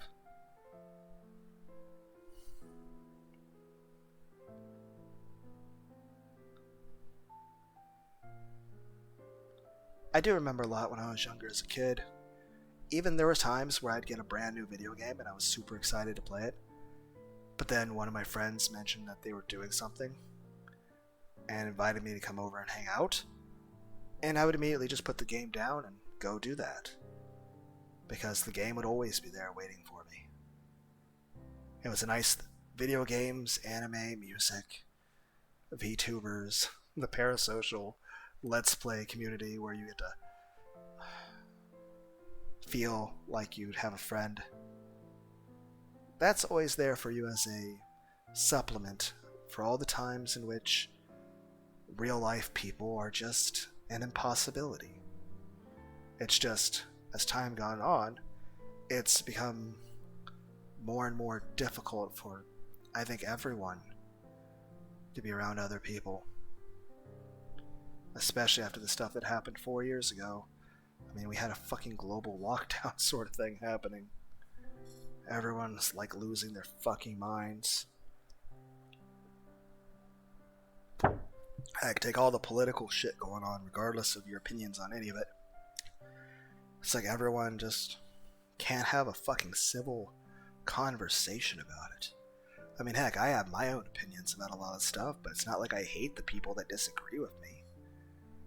It's just I would rather we both just be able to have a calm conversation. Heck, at the end of the day, there's several people I listen to and I agree with on some things that I disagree with on quite a bit on other things. I can disagree with someone on several key points of philosophy and still respect them as an individual. A person doesn't have to, submit to, my every fucking belief and stance and opinion for me to feel them worthy of my respect. There's lots of people I disagree with on so many things that I still consider to be better people than myself. And there's many people that have strong opinions on certain things, which I agree with on some things, but I disagree with others. But it's just, especially the political stuff, there's people it's like people aren't willing to listen to each other. It's like everyone's... Heck, even the people that say they're open-minded aren't open-minded. Whereas me, I say I'm open-minded. I actually am. I get exhausted, okay? And yes, I know that sounds weird given the fact the way I've been talk. But it's like when I'm actually talking to another person, it gets so exhausting. Hell, I know I said I wanted the Pepsi, but I haven't had an energy drink in months. I want a fucking Red Bull. That's the thing, when I'd go to a bar or something, I don't drink alcohol. Now don't get me wrong, I mean, I drank a little bit of church communion wine, but it's like a little fucking thimble. There's more alcohol in a fucking NyQuil cap. But for the most part of my life, I've spent most of it not drinking at all. I remember when I was 24 years old, I hung out with one of my friends, and me and him drank some beers and some shots of various things for that year. And I tried some different alcohols just to see how it tasted and all that, but man, I can't remember the last time I ever had any alcohol at all.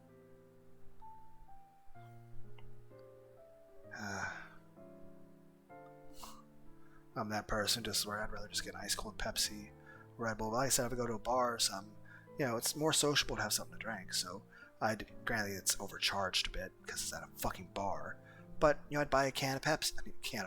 A can of Red Bull. Though there were times at one point where I was a designated driver and I get free soda. But eventually I got kind of annoyed at the idea of being a designated driver. I mean, on the one hand, I didn't want people to get into a car wreck or anything, but two, I kind of felt like they used that as an excuse to, one, use me, and two, to drink much more than they normally would. And people started, I feel like I was enabling them to make bad decisions that were bad for them. And I didn't like that. And even then, again, I'm hanging out with friends a lot of times, and I'm there to hang out with my friend, not for them to be fucking drunk.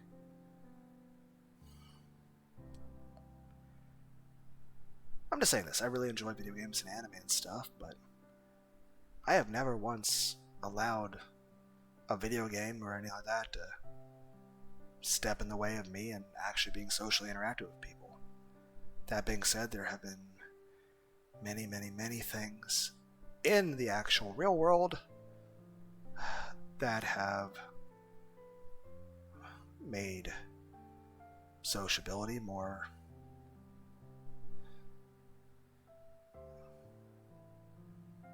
less unfeasible. At which point, something like this, or watching someone doing a Let's Play of Undertale or a Sonic the Hedgehog game. Like, there's still people that play Sonic 06 and they'll play it blind their very first time. And whether it's Sonic Generations, Sonic, what's the one with the Unleashed, or heck, especially Sonic 06, all the fucking glitches, or Sonic Adventure even, but I just see people's initial reactions. Heck, even old Let's Plays of games that are like 30 years old. It's even if it's a game they already play, it's just, I enjoy the game itself, and it's nice to, I don't know. It's kind of like a lot of VTuber people. For the most part, they don't even know you exist, but at the same time, it's nice to hear a pleasant voice. Heck, there's so many ASMRs, and yes, there's different ASMRs of different types. Some of them are very sexual, which, again, I don't turn my nose up at that. I have definitely jerked off to several of the very sexual ones. There's also some that are very creepy and weird and almost horror genre shit. Then there's plenty that's just people doing relaxing sounds, and that just help you go to bed and get a decent night's sleep, for people that are overly anxious and just need that in order to feel calm. Then again, there's times where I'll either lay in bed and just listen to just those calming ASMR stuff, or I'll listen to, let's say, nightcore music for a few hours and just lay there in bed listening to awesome music like Metallica or Korn or System Down, or just various nightcore songs, and just lay there and sometimes crying or cuddling a pillow and whatever, you know. Then again, there's also times that you'll listen to ASMR and it's people doing role plays. And again, there's all kinds of role plays. Some of them are extremely cringe. Some of them are actually unpleasant to listen to. You're like, oh my god, I can't deal with that. And some are actually just really nice. Heck, there's some that are just the person saying positive things to you. And again, this may sound dumb because it's just a recording somebody makes for anyone out there in the ether, but you know what? It is nice and, well, needed to, well, hear a pleasant voice that feels calming and safe to be around.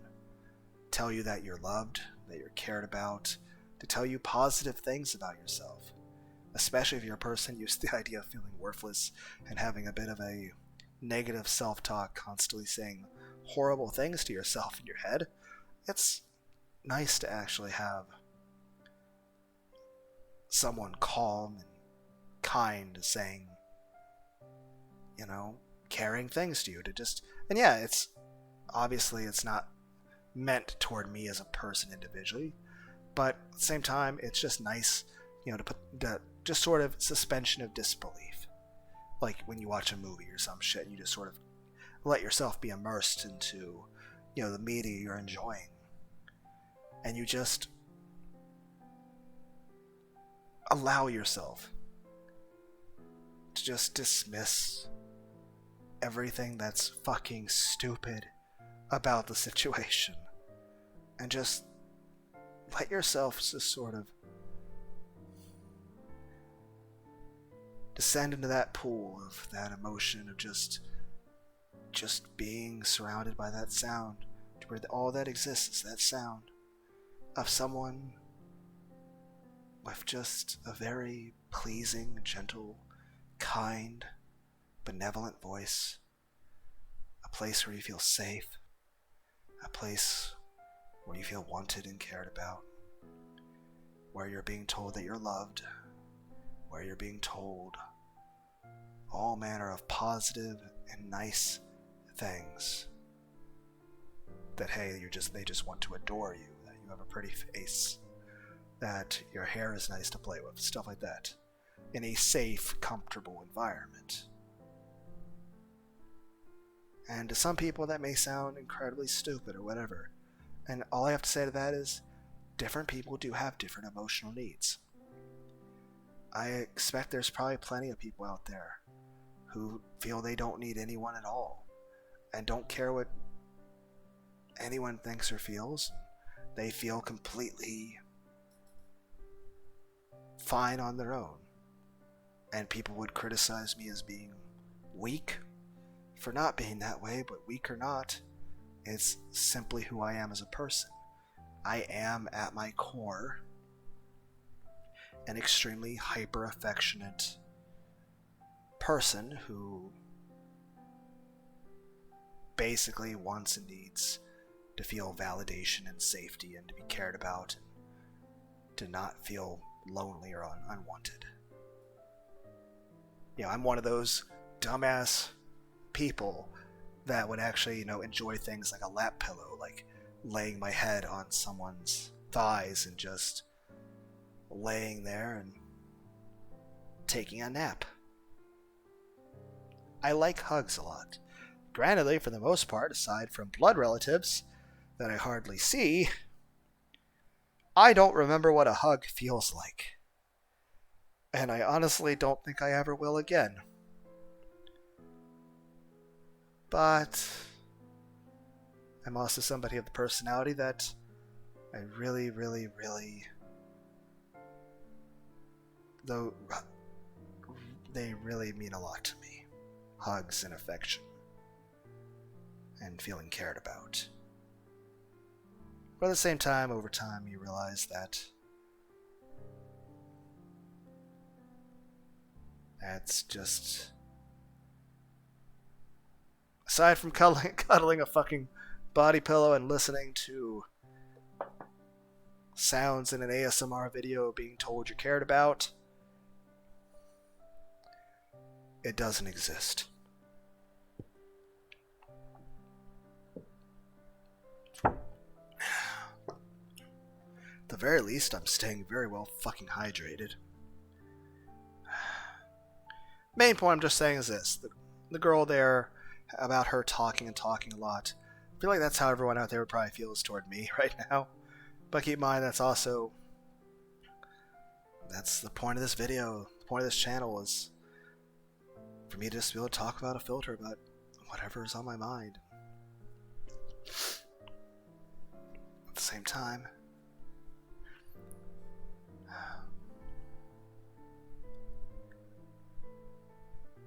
yeah, I feel I probably would annoy people if I were to just talk about. Then again, there's some times where I just will get burnt out or I just sort of shut down. It's like I go between either being extremely strong, sensitive emotions to feeling completely apathetic and numb and just wanting to lay in bed in the dark and never get up again. So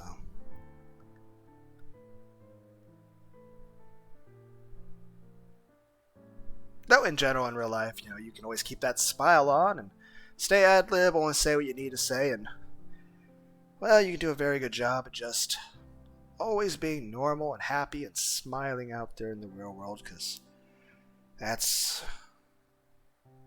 what is expected of you. Let's continue the game.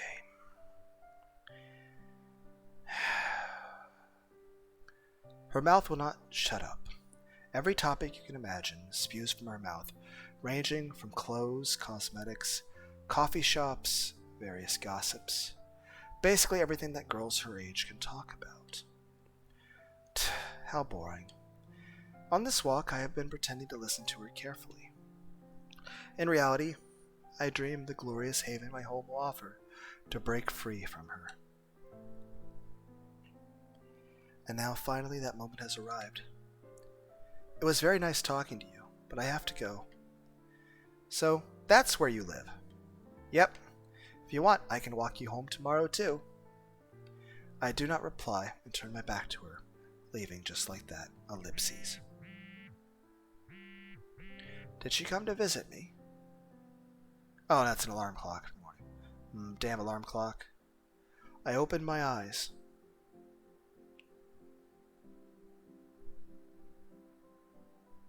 See, she actually has a fucking gaming chair and a desk. You just have a metal fucking folding chair. I mean, she also has a laptop, but your laptop's sitting on a metal folding chair on your bed facing you in a metal folding chair with another metal folding chair over there. At least my fan's bigger than hers. Is that a refrigerator in her room? Is that an oven next to the bed? That's a cabinet. But why does it have dials like it's a fucking stove? Is that a pizza box? She's got a couple of those. That being said, according to that, it's like... Okay, that time doesn't make sense. I know everyone was like, oh, you're criticizing the exact precision of a clock. I'm just saying, offhand, you would say, okay, that's 9:50, correct? You know, the hour hands at the 9, the minute hands at the 10, so 9:50. And given the context of the situation, a.m., 9:50 in the morning. But here's the thing. The placement of the hour hand is wrong. Obviously, the designer of the game made the correct choice in doing it this way, because otherwise it would be much more confusing to the player. But realistically, if it was 9:50, the hour hand would be closer to the 10. It wouldn't be quite at the 10, but it would be higher up. In the same regard, if it was 8:50, it would actually, the hour hand is closer to where it would be for 8:50 than it is for 9:50. But it should be a little bit below the 9. But you can see it's just a tiny bit above the 9, but more so, it's above the 9 to where it would be at, say, 9:20 instead of 9:50. But again, if you had represented it even at the correct place for the hand for this time, nobody would have been able to read it, and they would have then looked at it and assumed it to be 10:50. Main point is this. The person who made the game made the correct choice, they did the right thing, and that the way the clock is drawn is the correct way to represent 9:50 in a video game. It is not how an actual clock would function, but at the same time, if you drew a clock in the game literally the way an actual clock would function, you would actually cause more problems and confusion to the players.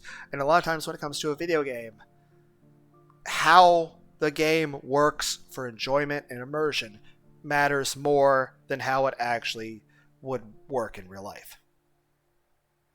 Main thing is, I'm bitching about nothing. What I'm talking about has no value at all. Then again, that applies to all my thoughts and feelings, so that's nothing new. I'll continue story. I open my eyes. What time is it? 8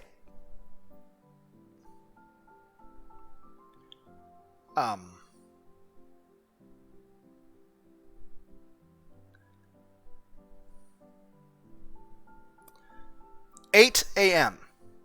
Nice. That leaves me just enough room for breakfast. Okay, so I assume that we don't have a clock that is dynamic. Whereas, what the fuck are you talking about now? Oh no, right now I'm just thinking about how, like, the clock system and the sleeping system in Brave Fencer Musashi was very intuitive, and I don't think anyone ever repeated that in any other game series. Main point I'm saying is this. They probably have many scenes that take place in, you know, this room at various times of the day and night. But they probably only have, even if it's drawn to be dark or night out, the clock is probably the same. Again, at that point, it's not really a stylistic choice so much as it means you only have to draw the clock once. You know, it saves on time. Did you make a pun? No, I don't think that counts as a pun, but it's still kind of ironic that, you know, we talk about saving on time, but we're talking about a clock. The other thing is this. The time that we're showing, 9:50, is actually the perfect time for that placement of the clock. Because here's the thing. Any other arrangement of... Because here's the thing. The way we're looking at this, the clock is at an angle to us. Because it's at that wall. At that angle. Which means the location of the hour and minute hand are in the place that would be the most easy for the player to be able to see and recognize what time it is. To be able to notice it as a clock. Whereas If you have the hour and minute hand any other place, with it being in that placement of the room at that angle, it would be very difficult for a person to see the hour hands and minute hands all. And not like you need to see the time, but I'm just saying, to some degree, a person might not recognize it as a clock then. In the same regard, if you put it on a wall on the other side, if you tilted the room the other way, you would want to have, say, a time of 2:25. Whereas if you had a clock that was completely perpendicular or straight from you, well, you could usually just use just about any time, as long as you didn't have overlapping hands or parallel hands. Or, no, that's not the correct word, but main point is this: you wouldn't be able to use times like 12 o'clock or 1:05 or 2:10 or 2:50 or 3:15 or 4:20 or 5:25 or 6:30 or 7:35 or 8:40 or 9:45 or 10:50 or 11:55. Those times would be, for a clock that's straight ahead in a video game, that all those times are completely unacceptable. Also, you wouldn't be able to have times in which the hour and minute hand, like, you don't want them on top of each other, but you also don't want them completely against each other. That first list of clock numbers was all the things in which they would be essentially overlapping. Same time, you wouldn't want to have times like 12:30 or 1:35 or 2:40 or 3:45. Like I said, 2:25 would be a good one, but 2:40 would be the worst one. So 2:45, that at the angle you're right here. So really your best times is 9:50 and 2:40. Your best times are 9:50 and 2:25. But times like, say, 9:15 or 10:20 would be horrible. In the same regard, 10:50 would be horrible. 9:45 would also be horrible. Like,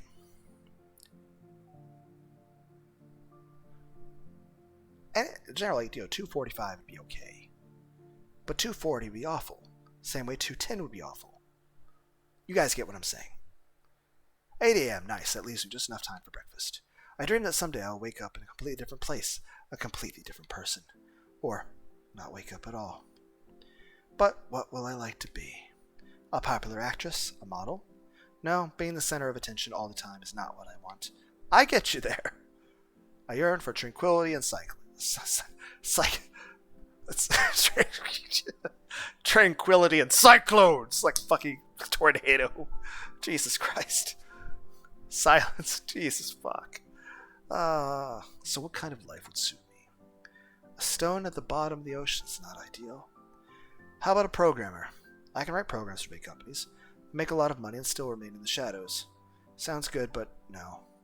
There's no romance to being a programmer. You just sit in four walls, forgotten by the world, and feel nothing but loneliness. I mean, I'm not a programmer, but this feels fucking relatable. That does not suit me either. Writer? A popular writer. Then again, I was married once, and I was never more alone than when I was married. But then again, that was an extremely unhealthy relationship. But it's also, some things have been learned from it. Let's just go with that. Writer, a popular writer. You create fascinating stories, have many fans all over the world, and they do not even know what you look like. Of course, you can even use a neutral pen name, called a pseudonym. And so your gender is also a mystery. That is much better than a rock. And they're like a Bochi the Rock. That's a cool anime.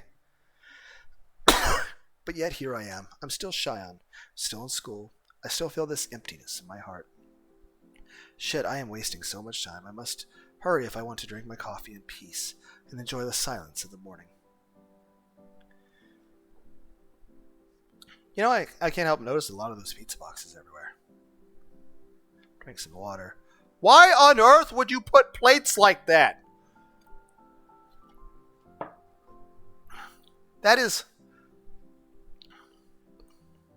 I don't care if that's meant to save space. That is such a terrible place to put your cutlery.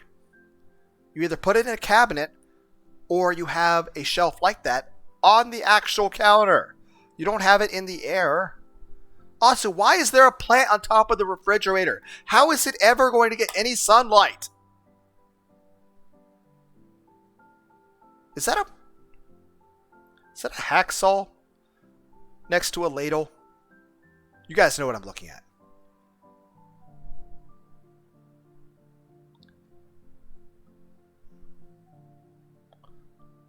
Why are there so many coffee machines? The hand towel. The hand towel is not... I understand it's a stylistic choice, but still. The hand towel is not... Whatever. And what the fuck is that with all like the little crisscrossy patterns? What even is that? Do you have like a Plinko machine? What is that?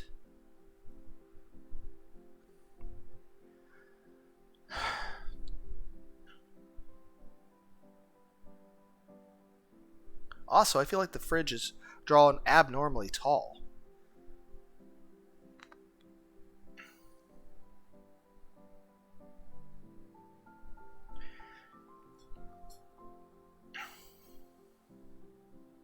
Actually, this is a whole... Here's the thing. Normally an oven's like 3 foot tall, right?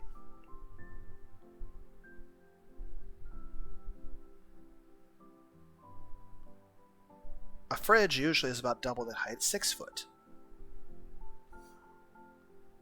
But look at this, that fridge would be like 8 feet tall. The top of the cabinets would be at least 12 to 14 feet up. I mean, I understand, it looks... Don't get me wrong, this looks cool, I like the design of this room, but proportionally the way this stuff looks, it's...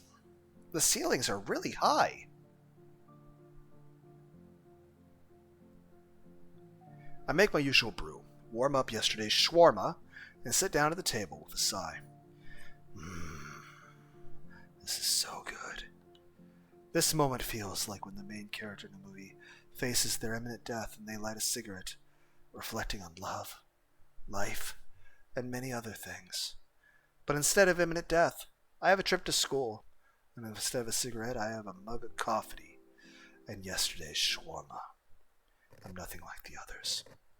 I can't breathe. At school, everything is just the same as it is day to day. One half of class is behind me. I plan to relax and get some cold juice. Just as I rise from my seat, Akiko appears in front of me. That annoying girl again. I should have left sooner, since now she is going to follow me. What does she want? I have no idea. The only way to find out is to ask. But how can I do that when I don't even wish to talk to her? Cheyenne, hi there. Hi. Shall we go to the cafeteria together? I was passing by and thought I'd invite you. Of course, she was just passing by. I'm not hungry, go without me. So then maybe you'd like to grab some juice? I grabbed a couple on the way. She hands me a box mixed with apple and grape. Damn, just the one I wanted. I do not wish to take anything from her, but that cold juice beckons me. It's like, Lunar D8 did not want to accept the ice cold Pepsi. That being said, a cold juice, like I've had apple juice mixed with grape juice before and had them cold. That is delicious. And don't be wrong, juice is okay if it's warm.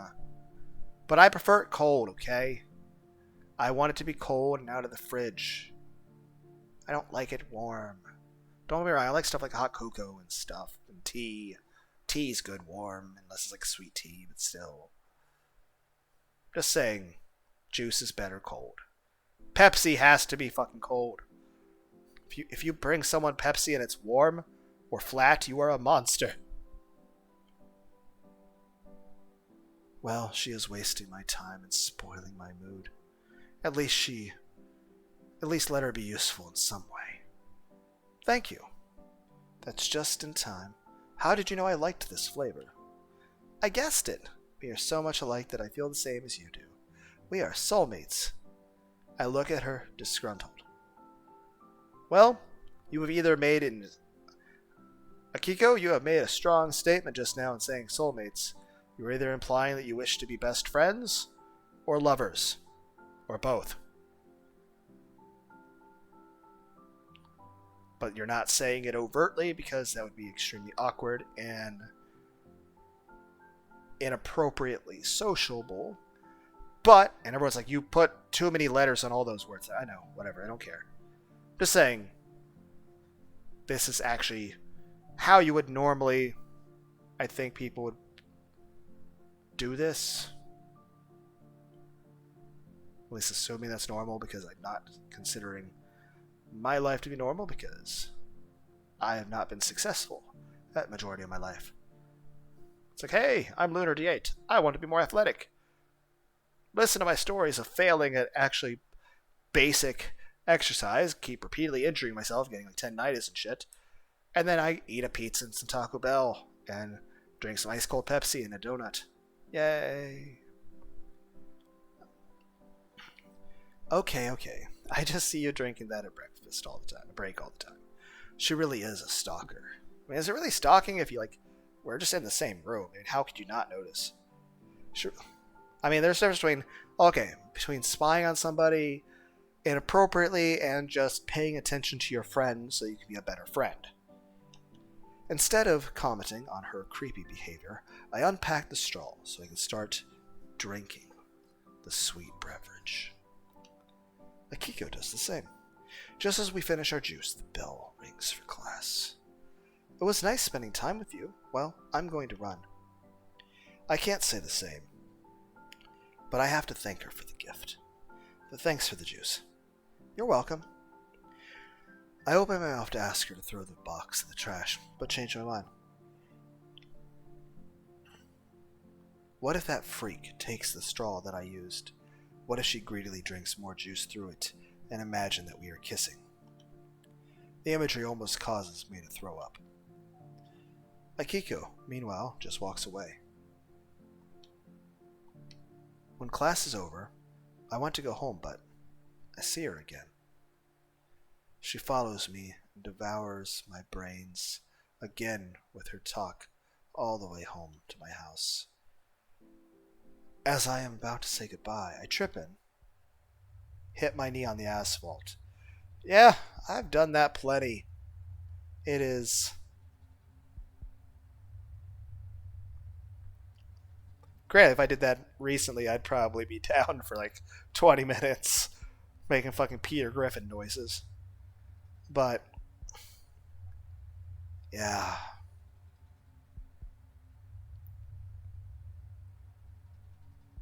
I do remember being a teenager and doing that. Oh, fuck, I cussed quite a bit.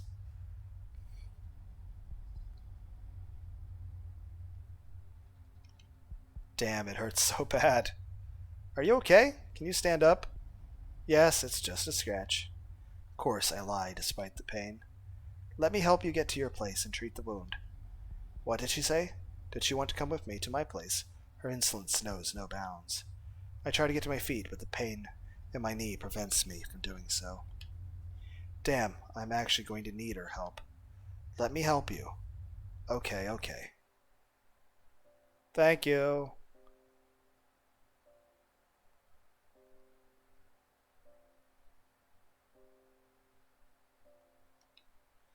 Home sweet home. I sit on the couch, but Akiko is at my side, treating the wound. How could this happen? When I woke up this morning, could I have predicted this? And how in the world did I ever manage to stumble like that? Hey, it hurts, I shout. I'm sorry, but if I don't treat it, well, it can get worse later. You're not like using rubbing alcohol on my leg, are you?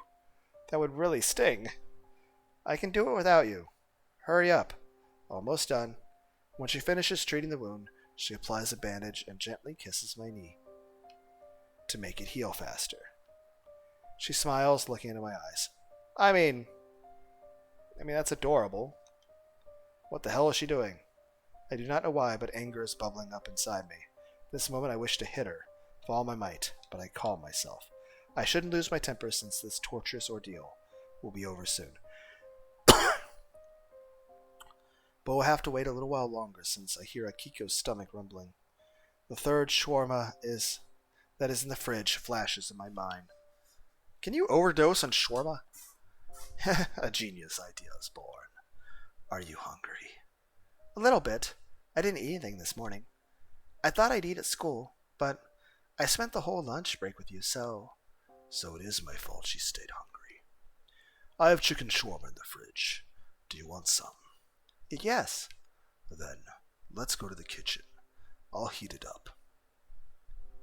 My kitchen is chaotic. I have not taken out the trash in a long time. Meanwhile, there is a pile of dirty dishes in the sink, starting to secrete an odor. Whoops. The shawarma is on the table, and not in the refrigerator. It is scary to think what has happened to it while lying in the warmth of the sun.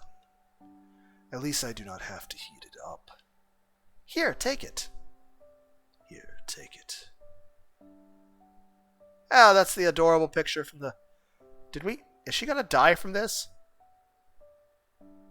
Now I feel sad. Yeah, is she gonna die from this?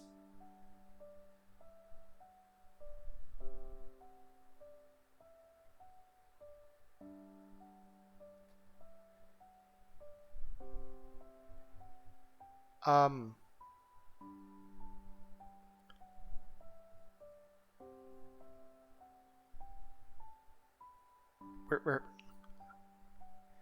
mean, I understand we're a bit of a grumpy person who's been waking up on the wrong side of the bed for a decade, but she was really nice to us.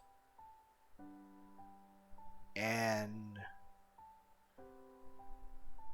she actually is a good friend, and she is... One, you're being a bad friend, Cheyenne. Two, you're being a bad host. I mean, friend or not, even if she wasn't your friend, even if it wasn't somebody you got along with, if you have somebody over your house, you're supposed to try to be a good host.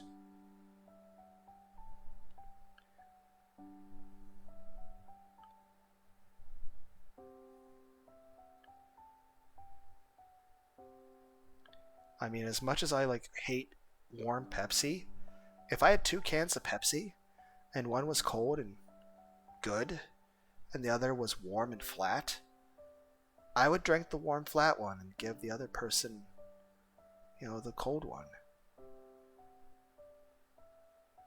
She's going to get food poisoning. Is she going to die? Are we going to shove her dead corpse in the fridge? I mean, it's a big fridge, so we have plenty of room. And it's already got an odor in this place, so it's not like it'll smell any worse with her rotting in the fridge. I mean, we just eventually just duct tape the fridge shut. We just bend her limbs the wrong way and smash her in there and put a bunch of Gorilla Glue and duct tape all over the edges of the fridge, and we'll just forget the fridge exists. We'll build a wall around it. Is that where we're going with this? Because if we are, that's really sad. I mean...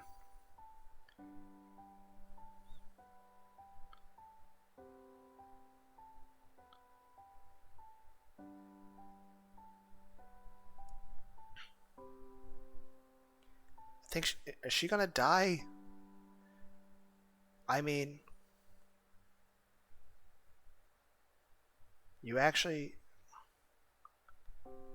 She was being a good friend. She cares about you. Heck, she maybe came on a bit strong about things, which actually implies one of 2 things. One, she just really needs a friend herself and wants to be best friends with us. But even then, though, granted, I understand maybe things are different in different parts of the world, mind you. Heck, I don't know what part of the world this game is made in. It appears to have, I believe, Russian is some of the language stuff that this game uses. I don't know. I'm just assuming because a lot of the letters used in some of the words look like that, but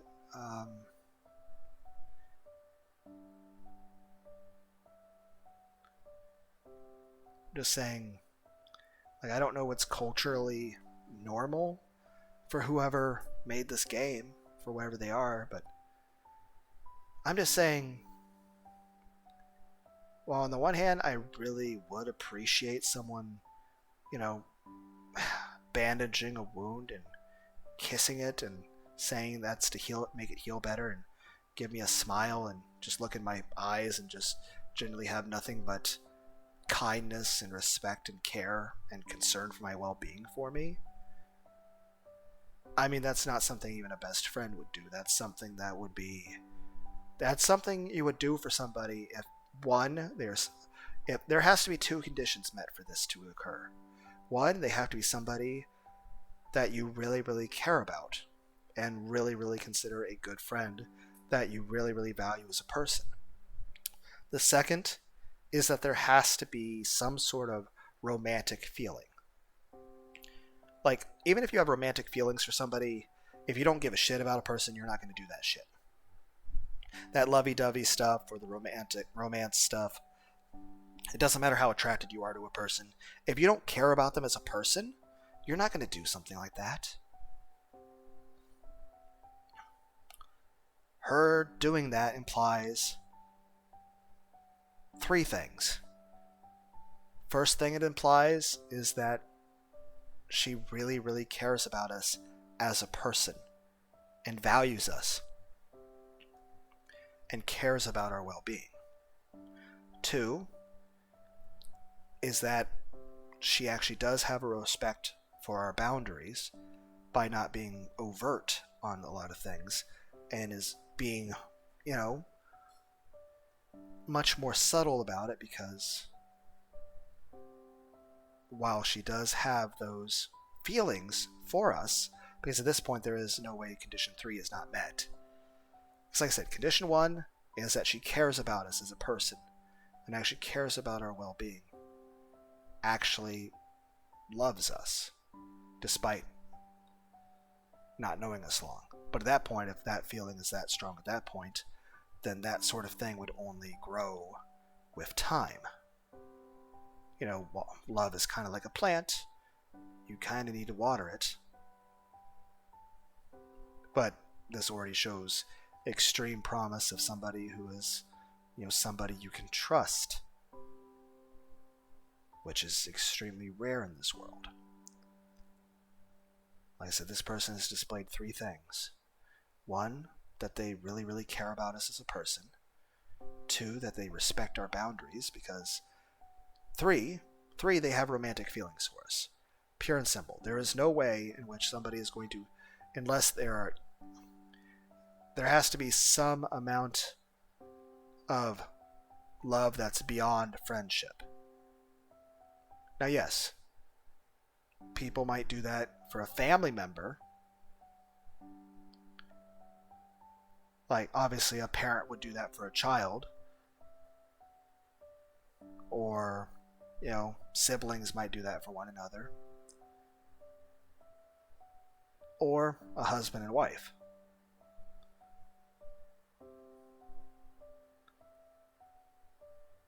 The main point is that it's a display of, one, legitimately fucking caring about the other person, and two, it's a display of demonstrating a closer emotional bond and intimacy that goes beyond most platonic relationships of even the strongest caliber. Like I said, the only way in which that usually happens is, one, if it's just a family member, at which point, it's familial bond, especially with parents and children, you're reassuring a child, like, hey, I remember that quite a bit when I was a child, I think.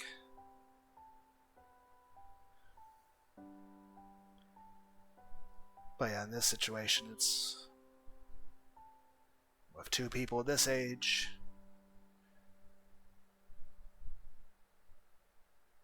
Yeah, but the fact that she's not being overt about it, it's also, again, she's also probably just wanting to get to know people first. It's weird.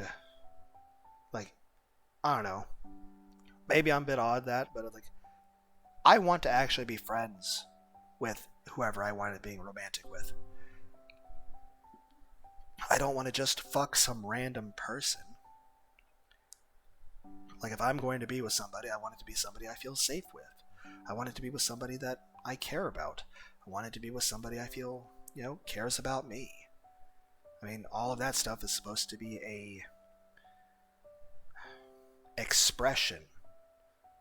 Sex and all of that is supposed to be an expression of emotional intimacy and how much, you feel close and love the other person. Like, there's no way in this circumstance, even under the best of friends, that a person would be like that. Granted, she's not overtly saying anything outright to us, because one, we're still trying to get to know each other, and she obviously would want to get to know me a little bit better before she makes a decision of trying to actually ask me out. After all, she has her own thoughts and feelings and has her own anxieties. At the same time, for her to not overtly be that way shows a respect for my boundaries. But the fact that she did the whole kissing the knee thing, I mean, that there is no way even best friends would do that. Again, that's either something family members do or someone does with a romantic or potential romantic partner. It pretty much 100% indicates that Akiko has romantic feelings for Shion. But she's not sure if they'd be reciprocated or really entirely certain about her own feelings. But it is a 100% indication that she does have those kinds of feelings and that she's perhaps trying to sort out her own thoughts and feelings while just trying to be friends and deciding what she thinks and what she should do. And I mean, that's just what a normal person would do, or at least what I think a normal person would do. Anything else would just be weird, in my opinion. Would be inappropriate. I don't know, or just be callous, cold, and mechanical.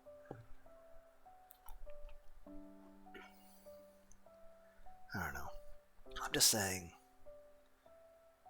on the one hand, a lot of stuff can feel relatable, but it's just the fact that she is being a good friend to us, Shion. She legitimately fucking cares about you. She is legitimately wanting to be your friend. Her only ulterior motive is that she loves you. You going on about her wasting your time. She is spending this time with you. Does her time not matter? Do you not care about wasting her time, Shion? What about Akiko's time? The fact of the matter is that she's choosing that she wants to spend that time of hers on you. That you matter to her.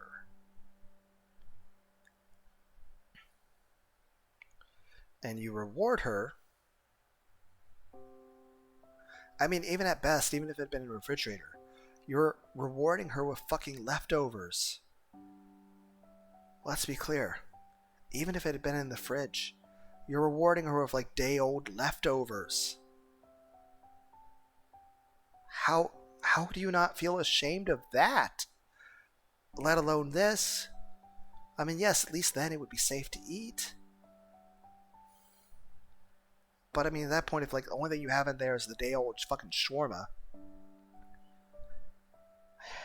at that point, order like Uber Eats or something and get fresh food for the both of you. Don't feed her the fucking leftovers from the previous day. That's so fucking disrespectful. That in itself is you being completely not grateful or appreciative of Akiko as a person and everything she's done for you so far. Like, she actually does care about you. Do you not value her? But at the same time, you're like on and on about how you want her to go away. Well, you didn't just give her day-old fridge leftovers. You gave her boiled in the fucking sun, decaying shit.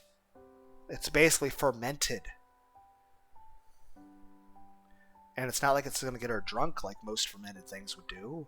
It's probably just full of really horrible bacteria. She's probably going to get horrible food poisoning. Also, she looks like she's fucking starving with the way she's looking at that fucking shawarma. She bites into it. Grantedly, if she eats like that, she's going to have to eat like really fast because it'd be tiny bites, but still, it looks adorable. I'm just saying this.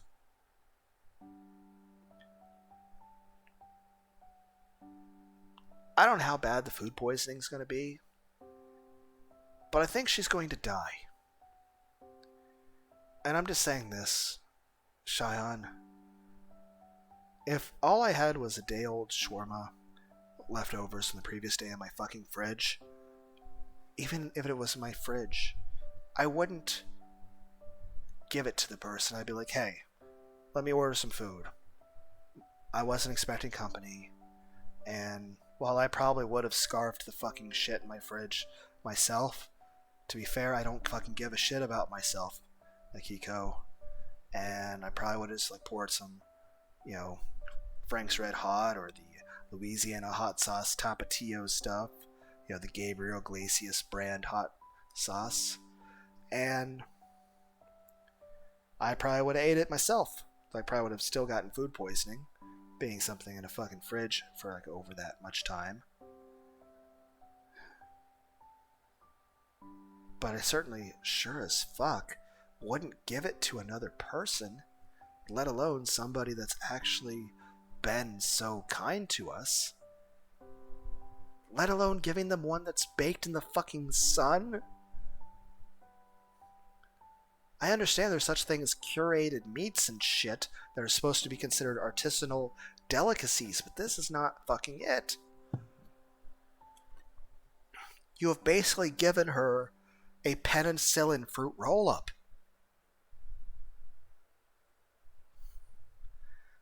She might die. Fucking Macbeth from the fucking Shakespeare play was a better host to his guest. And he killed his guest on purpose by stabbing him.